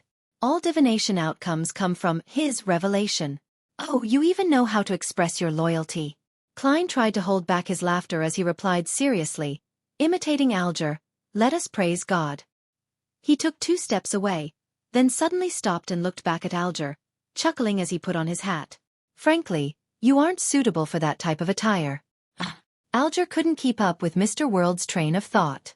When Klein had left the themed coffee shop, Alger retracted his gaze and looked at the mirror in the corner and took a good look at himself. Initially, he didn't think there was anything wrong wearing that. However, after the World's remark, he found it more inconsistent the more he looked at himself. Finally, he understood why he had said that. A fellow who looked boorish and hardened, one appearing capable of summoning 100 sailors at any time to beat up his opponent or bringing out an axe and chopping them into pieces, really shouldn't be wearing such a mysterious classical warlock robe. It made his bearing somewhat abnormal. Cathedral of Waves. Alger, who had changed back into his original clothes, kept a low profile and followed the worshippers into the hall. He took advantage of the act of making a confession in order to meet the bishop, Chogo, through the priest in charge. After saluting, he went straight to the point. I met Blazing Danitz, who claims that the key that Vice Admiral Iceberg possesses has nothing to do with Death's treasure and that they are even willing to sell it. He entrusted me with a mission to take note of Steel Mavadi's whereabouts. Apparently, he was injured by the second mate of the Admiral of Blood, and is in a rush to escape from his pursuit.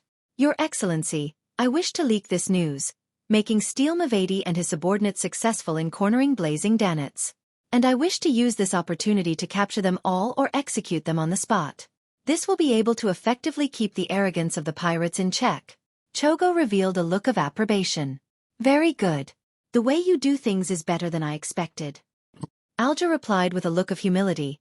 This all stems from the Lord's guidance, and also from your teachings. In the evening, I'll find a suitable target to leak this news to. If I come to pray again, it will indicate that Steel Mavadi temporarily isn't taking action. If I do not appear, it means that I might be restrained by him or his subordinates to prevent any news from leaking. This means that they have fallen for the trap. After giving details of the location and other matters, Alger returned to the confessional and left as usual. 7:15 p.m. Amiris Leaf Bar. Alger, wearing a pair of baggy pants and a head towel wrapped around his dark blue hair, stood by a boxing ring and held a glass of Lanti-proof in his hand. With a mocking expression on his face, he looked at the 2 contestants with bruises all over. Soon, he noticed his target had entered the room and was heading straight for the bar counter. After a while, he sat down next to the thin man and said with a chuckle, I heard that Steel has arrived in Byam. The man tilted his head in alarm and replied with a fake smile. Why don't I know about it? Is that so? It looks like Blazing fooled me. Alger smacked the bar counter and drank a mouthful of alcohol. Blazing Danitz? The man's eyes lit up as he asked hesitantly. Yes, that's him. Alger gritted his teeth. I met him this morning at the Gold Coin Casino. This damned fellow claimed that Steel was in Byam. Pooey!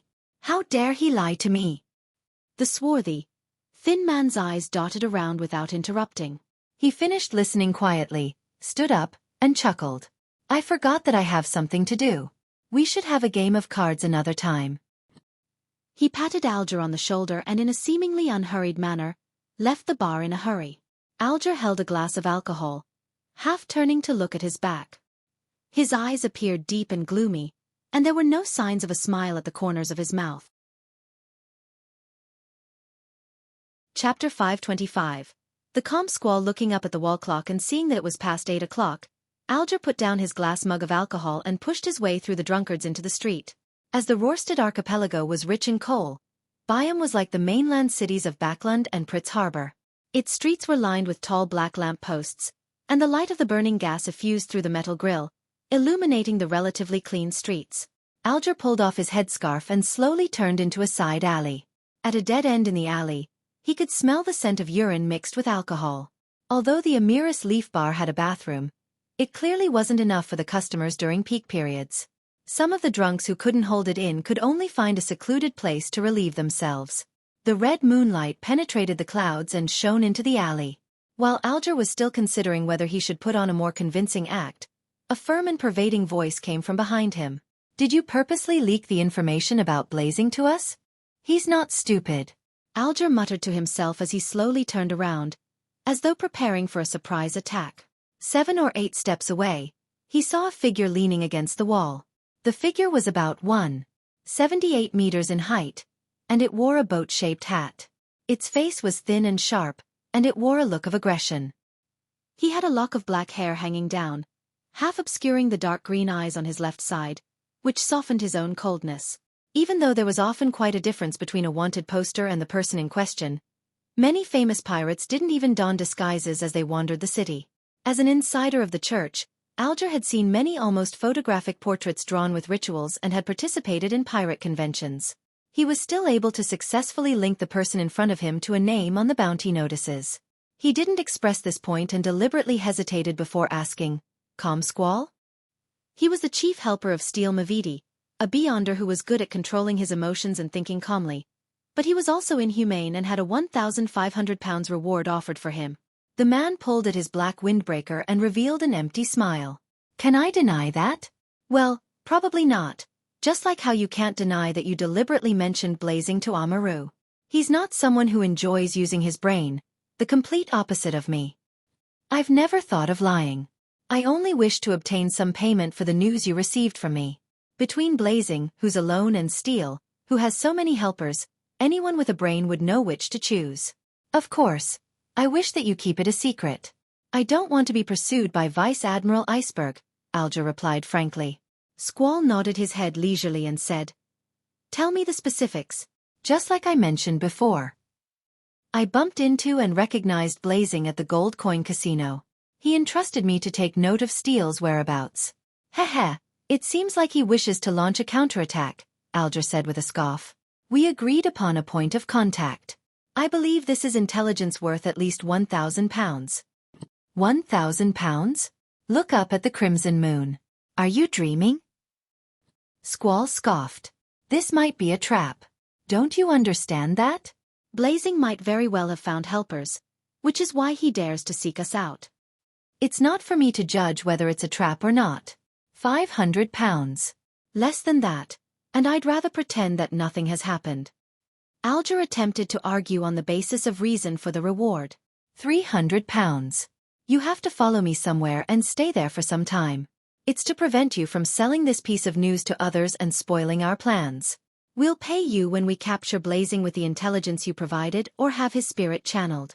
Don't worry. Food, alcohol, and a bed will all be free. Regardless, you lucked out. If there are any accidents that had resulted from you, hee. I believe you'll know the outcome," Squall suggested with a tone which didn't allow for refusal. Sure enough, just as I expected with my background being unknown, and with me not being too dangerous, the possibility of them choosing temporary detention is much higher than silencing me. However, I've also made preparations for a worst-case scenario. As long as I'm not too careless, escaping isn't a problem. Alger deliberately acted like he was in a dilemma as he said, "No more than 2 days, or my crew will leave with my ship.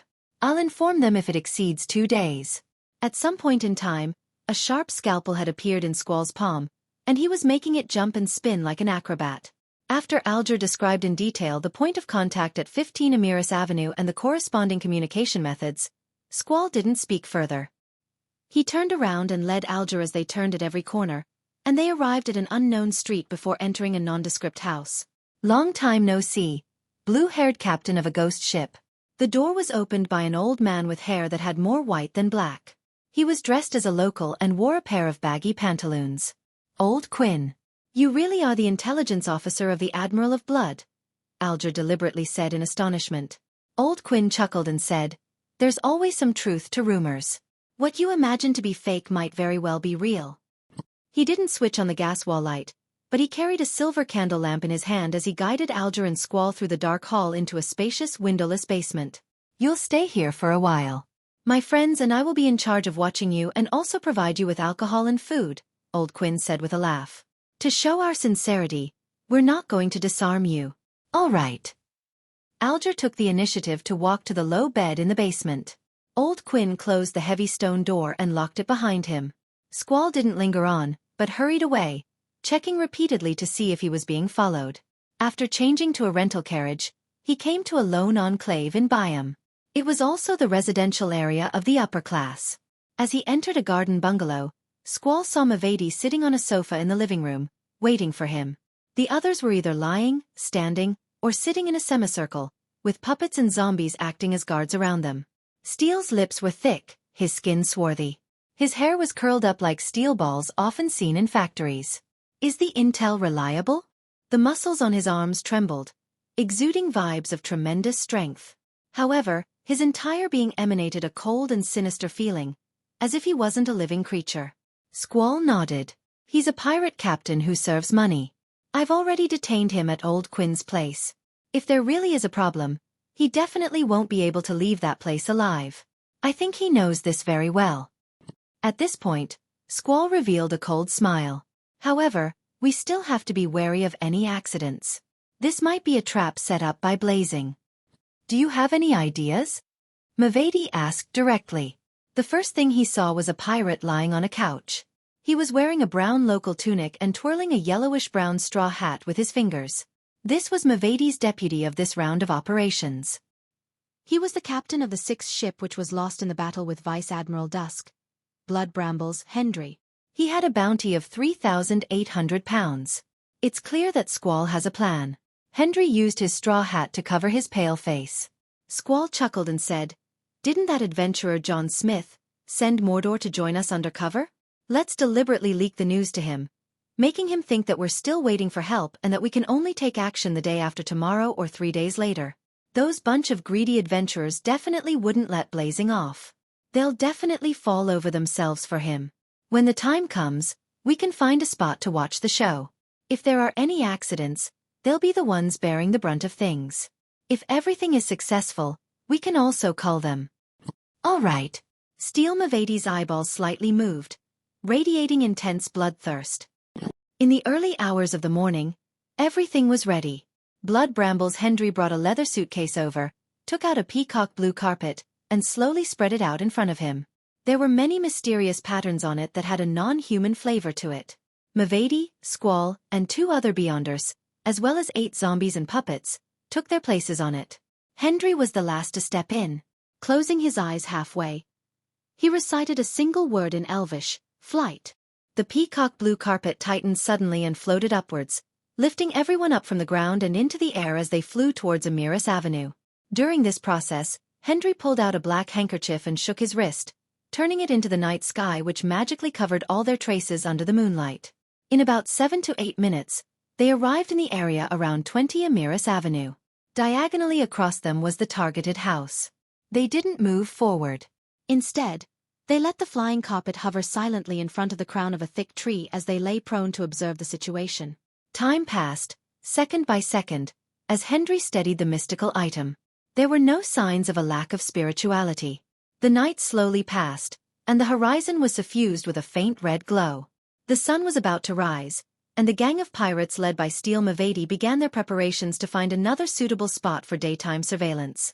At this moment, a figure nimbly moved across the rooftops with his back bent, arriving above 15 Amiris Avenue. He wore a black cloak, his eyebrows yellow, and eyes dark blue. His facial features and contours were relatively soft. It was none other than Blazing Danitz. Danitz looked around cautiously for a moment, then climbed up the raised chimney, pushed his hand through it, and slid down. "He's really here?" Steel Mavedi, Blood Brambles Hendry, Squall, and company felt their spirits lift at the same time. At this moment, several figures sprang up from the chimneys and periphery of Units 13, 14, and 17. They rushed over with fast and potent stances, either breaking the windows, kicking open the doors, or using the chimney to rush into Unit 15 from different positions. Chapter 526. Dream of Eternity. The Rorstad Archipelago was the lone kingdom's governing branch in the central areas of the Sonia Sea. Similarly, it was a key diocese of the Church of Storms. It had a high-ranking deacon, who was part of the Council of Cardinals, permanently stationed here. Of course, even a pirate at the level of Admiral might not be able to stir such a powerful figure into action, much less when it dealt with a second mate and bosun. As a result, it was left to Deacon Cordoba Roy, who happily accepted the order and led 2 mandated Punisher teams to activate sealed artifacts 2 to 37 and 2 to 166. They lay in ambush at a distance from 15 Amiris Avenue in order to be absolutely safe. From Cordoba Roy's perspective, A team of mandated punishers with 2 sealed artifacts was enough to deal with a group of pirates consisting of steel and blazing danets, but the latter's intention of keeping an eye of his pursuer's whereabouts caused him to worry. Instinctively, he felt that there was a problem, so he called for an additional team of mandated punishers. Actually, just having 2 to 37 is sufficient. While they waited, Cordoba Roy suddenly sighed. In his opinion, this sealed artifact would be the nightmare of Steel, Blazing, and company. He closed his eyes and the corresponding information appeared in his mind. Number 37. Name: Dream of Eternity. Danger grade 2. Dangerous. It has to be used with care and moderation. It can only be applied for operations that require 3 or more people, a deacon or diocese bishop. Security classification: Bishop, Team Captain, and above. Sealing method: place in boiling water. Description: It has the appearance of a heart. It's black in color, feels ice cold to the touch, and is filled with holes, often making a sound like a flute. This item originates from a primitive tribe in West Balam of the southern continent. They have spirit warlocks as their leaders and are nocturnal. A lone army company conquered the tribe, received the object they revered on the altar, and in the week that followed, there were cases of soldiers acting abnormally, going mad, committing suicide, and so on. Research shows that as long as one comes into contact with this item, they will enter a long dream. If not woken up by someone else, one will forever remain in that illusory world. On the surface, they would appear frustrated, fearful, and confused. One's mental and biological states will gradually change. The researchers who were awakened were still unable to tell the difference between reality and dreams for a long time, which led to a series of tragic events, including, but not limited to, expressing love to their superiors, kissing the mouth of a venomous snake, suffering from depression, undressing and running naked, and attempting to bathe in boiling water. If they weren't transferred to another city, the only possible outcomes would be madness and suicide. This item can be used, causing all creatures within the target's surroundings to fall into the same dream. The user can choose the target to a certain extent and excluded companions. The effective radius is a maximum of 50 meters. Beyond that would burden the user tremendously, dealing severe mental damage. The user will enter a state of being unable to distinguish reality from dreams after the matter, and will have to leave the city where 2 to 37 is located for any chance of recovery. Many examples, see appendix, show that even without contact, this item can affect the surrounding population greatly unless it's placed in boiling water. Appendix 1. It is similar to the effects of a nightmare from the Evernight pathway, but it's more prominent and uncontrollable. 2. Example 1. A keeper once forgot to add charcoal, causing the fire to go out and the temperature of the boiling water to drop. He soon had an abnormal reaction, and he was suspected to be dreaming of a beloved girl of his. He began to make a passionate confession to his glove, and tried to engage in relation beyond that of friendship with it. Example 2. As his thoughts churned, Cordoba Roy suddenly saw Blazing Danets, the Golden Dream's fourth bosun, come to this point of contact to collect information. He gestured with his hand, signaling the mandated punishers to open the golden box engraved with numerous symbols and magic labels before taking out sealed artifact 2 to 37, which was soaked in boiling water. The golden box contained another sealed artifact, 2 to 166. It could maintain the original temperatures of the objects inside, and to a certain extent, it could change the weather, producing sun-holy water rain. Of course, it also had very negative effects. Otherwise, the mandated punishers would have long used it to seal 2 to 37 instead of using it as a temporary trick. The most unacceptable negative effect was that no matter what object remained in prolonged contact with it, it would become infected with the characteristics of life, and it would also piously believe in the eternal blazing Sunday. Within the mandated punishers, a table had already appeared that sang praises of the eternal blazing sun every day, and there was a candle that wished to light itself every second to purify everything. In response, the irascible mandated punishers had turned the table into a pile of firewood, and they had lit it using the aforementioned candle. Seeing figures appear one by one and dashing towards 15 Amiris Avenue, Cordoba Roy didn't hesitate to press his right hand down, ordering the team member beside him to activate sealed artifact 2 to 37. An illusory fish scale immediately appeared on the surface of that member's palm, and he directly grabbed the sealed artifact that resembled a pitch-black heart, out of the boiling water. The melodious sound of a flute rang out, and dense darkness enveloped the house at 15 Amiris Avenue. The scene before adventurer John Smith remained the same. It was still the bare, unfurnished living room and the black-cloaked blazing Danitz. He didn't appear like he was in a dream. They ran over with all their might, fired, and used their own abilities to successfully injure Blazing and capture the famous pirate who had a bounty of 3,000 pounds and was involved with the key to death.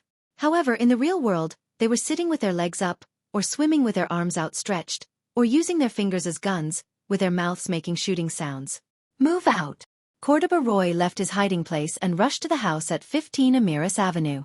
The other mandated Punisher team members were divided into two groups and began encircling the house from different positions. Before Cordoba arrived, the living room was already brightly lit, as if the sun was rising. Holy pure water dripped down like rain. It none other than sealed artifact 2-166 being put to use. At a distance away, the flying carpet floated silently in the darkness. As soon as Steel Mavati and the others saw the mandated Punishers appear, they immediately understood that this was indeed a trap set by Blazing Danitz. This son of a bitch, he actually defected to the Church of Storms. Mavati growled as mania flashed in his eyes. Blood Brambles Hendry looked at calm Squall and sincerely praised him. Fortunately, we weren't careless. In fact, I didn't expect a foolish donkey like Blazing Danitz to cooperate with the Church of Storms, Squall said calmly. Perhaps, the injured him was already captured by the mandated Punishers, and he had no choice but to cooperate with them. Just as they were about to leave, they saw something protruding from the shadows outside the house at 15 Amiris Avenue. Something was sticking to the ground and quickly moving away. Blazing! Steel Mavati recalled the scenes of his failed ambush. Danitz! Hendry also recognized the man who had tried to escape with his magical powers. Squall was taken aback for a moment before coming to a realization. Either Blazing Danitz wishes to use this opportunity to escape the mandated Punisher's control, or he has other traps to use against us. However, for some reason, the mandated Punishers were attracted, so he had no choice but to give up and flee. Regardless, this is an opportunity. Blood Brambles Hendry glanced at the mandated Punishers who had stormed the house. As long as we seize this minute, we'll be able to kill and take away Blazing under the noses of the mandated Punishers. Steel Mavati's hopes were momentarily raised as his eyes revealed an abnormal look of mania. After Squall nodded, he said to the other two Beyonders, "Take my zombies and puppets and guard this position. Once the mandated Punishers are here, use them to create chaos and take the opportunity to escape." "Yes, boss." The two Beyonder pirates jumped off the flying carpet at the same time with the zombies and puppets. The peacock blue carpet made a turn and shot ahead of Blazing. "Provide us support. Mainly be on guard against the surroundings." "I'm worried that Danitz has other helpers." Squall seized the moment and said to the Blood Brambles Hendry. A smile appeared on Hendry's pale face. "All right." Without saying anything else, Squall nodded at Steel Mavati. Relying on his advantage from being high in the sky, Mavati was able to distinguish the mostly normal shadows, determining the direction of the target. He suddenly jumped off the flying carpet and landed heavily on the ground like a giant boulder. White frost condensed under his feet as a layer of cold and transparent ice quickly spread to the side. The black shadow was immediately frozen in the corner. With a crack, Blazing Danitz struggled to break free, growing out of the shadows. On the flying carpet, Hendry showed their good teamwork by dropping what he had long held in his hand. They were green leaves, flowers, and brambles. The leaves, petals, and brambles wildly grew in size or joined together, ensnaring Blazing Danitz, making him immobile. Squall took the opportunity to jump off the flying carpet and thrust a sharp scalpel in his right palm towards Danitz's neck. Splat! He held onto the handle of the scalpel with his right hand and circled around to the back of the target. Danitz's head fell off and his body quickly shrank, turning into a thin, tattered paper figurine. At the same time, Steel Mavati felt an indescribable sense of hunger bearing down on him. It was like a terrifying monster hidden in the darkness, quietly watching him. No, it's not Blazing. Just as this thought flashed through his mind, an extremely compressed, incandescent fireball flew over from one of the rooftops, smashing towards his body. Steel Mavati only made one movement, and that was to raise his arm in front of his body. Boom! The flames exploded and a shockwave radiated in all directions, blocking Squall's and Hendry's line of sight. However, they weren't flustered at all, as they had the utmost confidence in Steel. Sure enough, Mavati only suffered from having his clothes torn and his skin covered in white marks. Apart from that, he hadn't suffered any injuries at all. But at that moment, he suddenly saw a figure walking out of the roiling flames in the sky. It was clearly a black cloak belonging to Blazing Danitz, but it had neatly combed black hair, dark, emotionless eyes, and a thin, cold face. The Danitz from before had always been faceless Klein, Gehrman's sparrow, who had always been prepared for the hunt. Chapter 527. A quick battle just as he leaped out of the flames, the 2 points of light in the eyes of Klein, who wore golden gloves on his left hand, enlarged in size and changed from dark to bright, as if they were lightning that suddenly cut across the sky. After distracting Steel Mavady and company's attention with paper figurine substitutes, he had activated Creeping Hunger and switched to the Interrogator's soul. He planned on using the psychic piercing Beyonder power. Ah! Steel Mavady suddenly cried out miserably. It was as if someone had stabbed a knife into his head, stirring his grayish-white brain. A feeling of pain came from the depths of his soul, instantly occupying his mind. At the same time, his Beyonder powers erupted from the irritation and turned into a hurricane that spread out in all directions. Suddenly, beautiful snowflakes began to fall from the sky.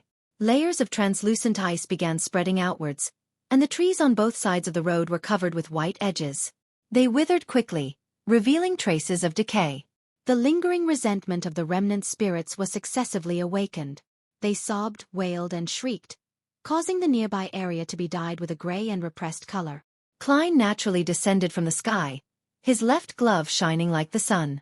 He opened his arms and leaned back as if embracing something. Just as his heels touched the cold ground, a pure, blazing, thick pillar of light descended from above.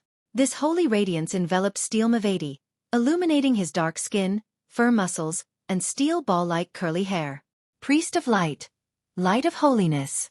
Without a sound, Mavady's expression became even more twisted, and his skin began to show signs of melting. At this moment, he was like a candle that had been thrown into a burning fireplace. Compared to the corrupted Bishop Millet, as a zombie, he was weaker towards such attacks. The damage he took was even more serious. The snowflakes stopped falling, and the ice on the ground quickly melted. The trees that had white edges revealed their brown colors. There was no doubt that the powerful beam of light had caught the attention of Blood Brambles Hendry and Squall. The former's expression changed as he reached into his secret pocket and pulled out materials casting magic. He planned to use his terrain advantage to save Steel Mavady. At this moment, a raven made purely out of flames suddenly appeared before his eyes. 1, 2, 3. Countless fire ravens filled Hendry's field of vision like crimson stars. They flew over from all directions, flapping their wings in a dense, scorching hot formation. Hendry's heart skipped a beat as his gaze seemed to freeze. He immediately moved his hand elsewhere to grab another type of material. Whoosh! He scattered light blue powder on his body while he chanted in ancient Hermes, "Sea waves." The powder suddenly expanded and turned into dark blue waves that spread out in all directions. When they met the fire ravens, they made sizzling sounds and created a large amount of white fog. The fire wave from the previous explosion had subsided a little. Through the remnants of the crimson light, Squall saw that Steel Mavady's skin was melting like wax and his flesh melted inch by inch. He saw the unfamiliar man in a black cloak standing next to him. He didn't panic. Like a cold-blooded viper who had lost its emotions, he calmly raised his arms and abruptly pressed both his palms down. In a split second, he saw the thin, grim-faced young man's body sink. His movements had turned slow, as though the wings he used for flying had been snapped. As for Steel Mavady, he began to struggle and roll in order to avoid a second round of Light of Holiness. Immediately following that, Squall noticed that the man had lost his weight and thickness. Once again, he turned into a thin paper figurine, pressed to the ground by an invisible force before soaking into the mud that came as a result of the melting ice. Klein phased into existence from another position. He rubbed his right thumb and middle finger together and snapped his fingers 3 times as he rushed forward. Pa, pa, pa. The sunbird-shaped dark golden brooch in front of him flashed continuously as it added a purifying element to his air bullets. Bang, bang, bang. The 3 bullets connected at an extremely fast speed and hit the slow-moving Steel Mavady in his right chest, penetrating his half-melted skin and flesh, creating an exaggerated gruesome wound. Golden flames spread in all directions. So. Squall tossed out scalpels after scalpels, but they were all dodged by Klein's deft, acrobatic maneuvers. At that moment, Steel Mavady had gotten a breather. With a push of his palm, he stood up once again and charged straight at the enemy, fully displaying his advantage in close combat, as well as his abnormally strong body that could withstand powerful blows. Ice formed under his feet again, and his fists effused a rotting aura. Then once again, he saw 2 bolts of lightning shoot out from Klein's dark brown eyes, shooting into his own. Steel Mavati subconsciously raised his head and clenched his teeth. His nose, mouth and ears were all leaking blood, adding to his previously melted skin. While shooting the air bullets, Klein had changed the soul he used for grazing. It was still Interrogator, and it was still psychic piercing. Against a Beyonder like a zombie which had a body as tough as steel, dealing damage to the spirit body was far more effective. While the repeated strikes made Steel Mavati's body stiffen for short periods of time, he lost the shackles of his reasoning. Black, firm hair grew from his face, one strand at a time, while his teeth and nails also constantly grew longer. His skin squirmed in a bid to coalesce, turning from black to white. He was like a real crazy zombie who was thirsting for blood. Klein took this opportunity to close in. He bent his body and brushed past Steel Mavati's shoulder. He then stuffed the item in his hand into the hideous wound that he had created into the man's body. It was a bottle with a few ordinary brass bullets, and inside it was a large amount of sun-holy water that Klein had prepared in advance. Oof! Klein, who didn't stop, caused Squall's attempt to control him to fail again. With a twist of his heel, he moved behind Steel Mavati, his back to him. Pow! He raised his right hand and snapped his fingers before Steel Mavati could pull out the glass bottle. Bang! A light explosion rang out, and fiery crimson light soared, shattering the already fragile glass bottle. Large amounts of sun-holy water inundated Steel Mavati's body. The infamous pirate with a bounty of 6,000 pounds froze where he stood, his throat letting out an anguished groan. He plopped to his knees. A dark green gas in his body was pouring out and disappearing into the air. At the sight of this, Squall's eyes darkened. He immediately took out an iron-black charm and muttered a word in ancient Hermes, shriek. The charm suddenly cracked and vanished, completing the sacrifice. An invisible sound wave swept outwards like a tsunami, almost successively drilling into the ears of everyone around. Klein's mind buzzed, the tip of his nose cold. Blood oozed out, and Blood Bramble's Hendry on the flying carpet was in an even more miserable state. His face was twisted, and his body convulsed as he fell down, unable to even let out a tragic scream. On the contrary, Blazing Danitz, who was far away on a rooftop, wasn't subject to any effects. He happily threw out another blob of a highly compressed incandescent fireball. The fireball landed on Hendry's body without any resistance and exploded with a loud boom. Flesh and blood splattered outwards. Flames wrapped around his fingers, calves, and head before he fell to the ground. The flying carpet then lost control and slowly settled down. Squall took the opportunity to turn around and run, not hesitating in the slightest. However, he was stunned to discover that the terrifying man, who had almost finished off Steel Mavati within 10 seconds, didn't seem to show the slightest signs of being impeded. He had turned around and given chase. How is that possible? This a shriek charm created by Admiral. Squall had no time to think over the reasons. He ran as fast as he could down the other street. At that moment, his head was suddenly hit hard by someone. A tearing pain made his whole body spasm. The lightning in Klein's eyes faded as he raised his right hand and snapped his fingers once more. Bang! An air bullet crossed the distance of about 10 meters and accurately drilled into the back of Squall's head. Squall didn't have the non-human endurance that Steel had. His vision immediately blackened, and he slowly fell to the ground. Klein caught up with him in a few steps, reached out his left hand, and let the jubilant creeping hunger enjoy the meal. I have heard the voice of the true creator before, and I've experienced Mr. Door's call for help. I have great resistance in this aspect, and I can even quickly recover from the shrieking of a wraith, let alone a mere charm. Klein muttered silently to himself as he watched Squall's body be reduced to flesh and blood and plunge into the open mouth of creeping hunger. After a few seconds, creeping hunger came to a satisfied halt, and Klein quickly returned to Steel Mavati's side. This zombie had been miserably purged. Although his head remained intact, he was already dead. Klein took a few steps forward, picked up the peacock blue flying carpet that had fallen to the ground, wrapped it around Steel's body, and lifted it. Glancing back at 15 Amiris Avenue, he listened to the commotion of rampaging zombies and puppets, and he sensed that the mandated punishers were approaching. Klein pulled his hood over his head, bowed slightly in that direction as a salute. Pa! Klein rubbed his fingers, and all of the paper fragments around him were set ablaze, producing crimson-red columns of fire. Under the light of the fire, his body turned illusory, and he vanished from where he stood, with the items turning into a shadow. As for the beyonder characteristics of Squall and Hendry, which were slowly coming into existence, he didn't take a look, nor did he pay any attention to them. Greed would cause him to fall into unnecessary danger. Besides, the harvest he had reaped now was already sufficient. After leaving some of the mandated punishers to deal with the rampaging zombies and puppets, the pirates who had been damaged by his companions, and the beyonder adventurers who were caught, Cordoba Roy led the rest of the team and rushed over. However, all they saw were scattered corpses, scalpels, and withered trees on the streets.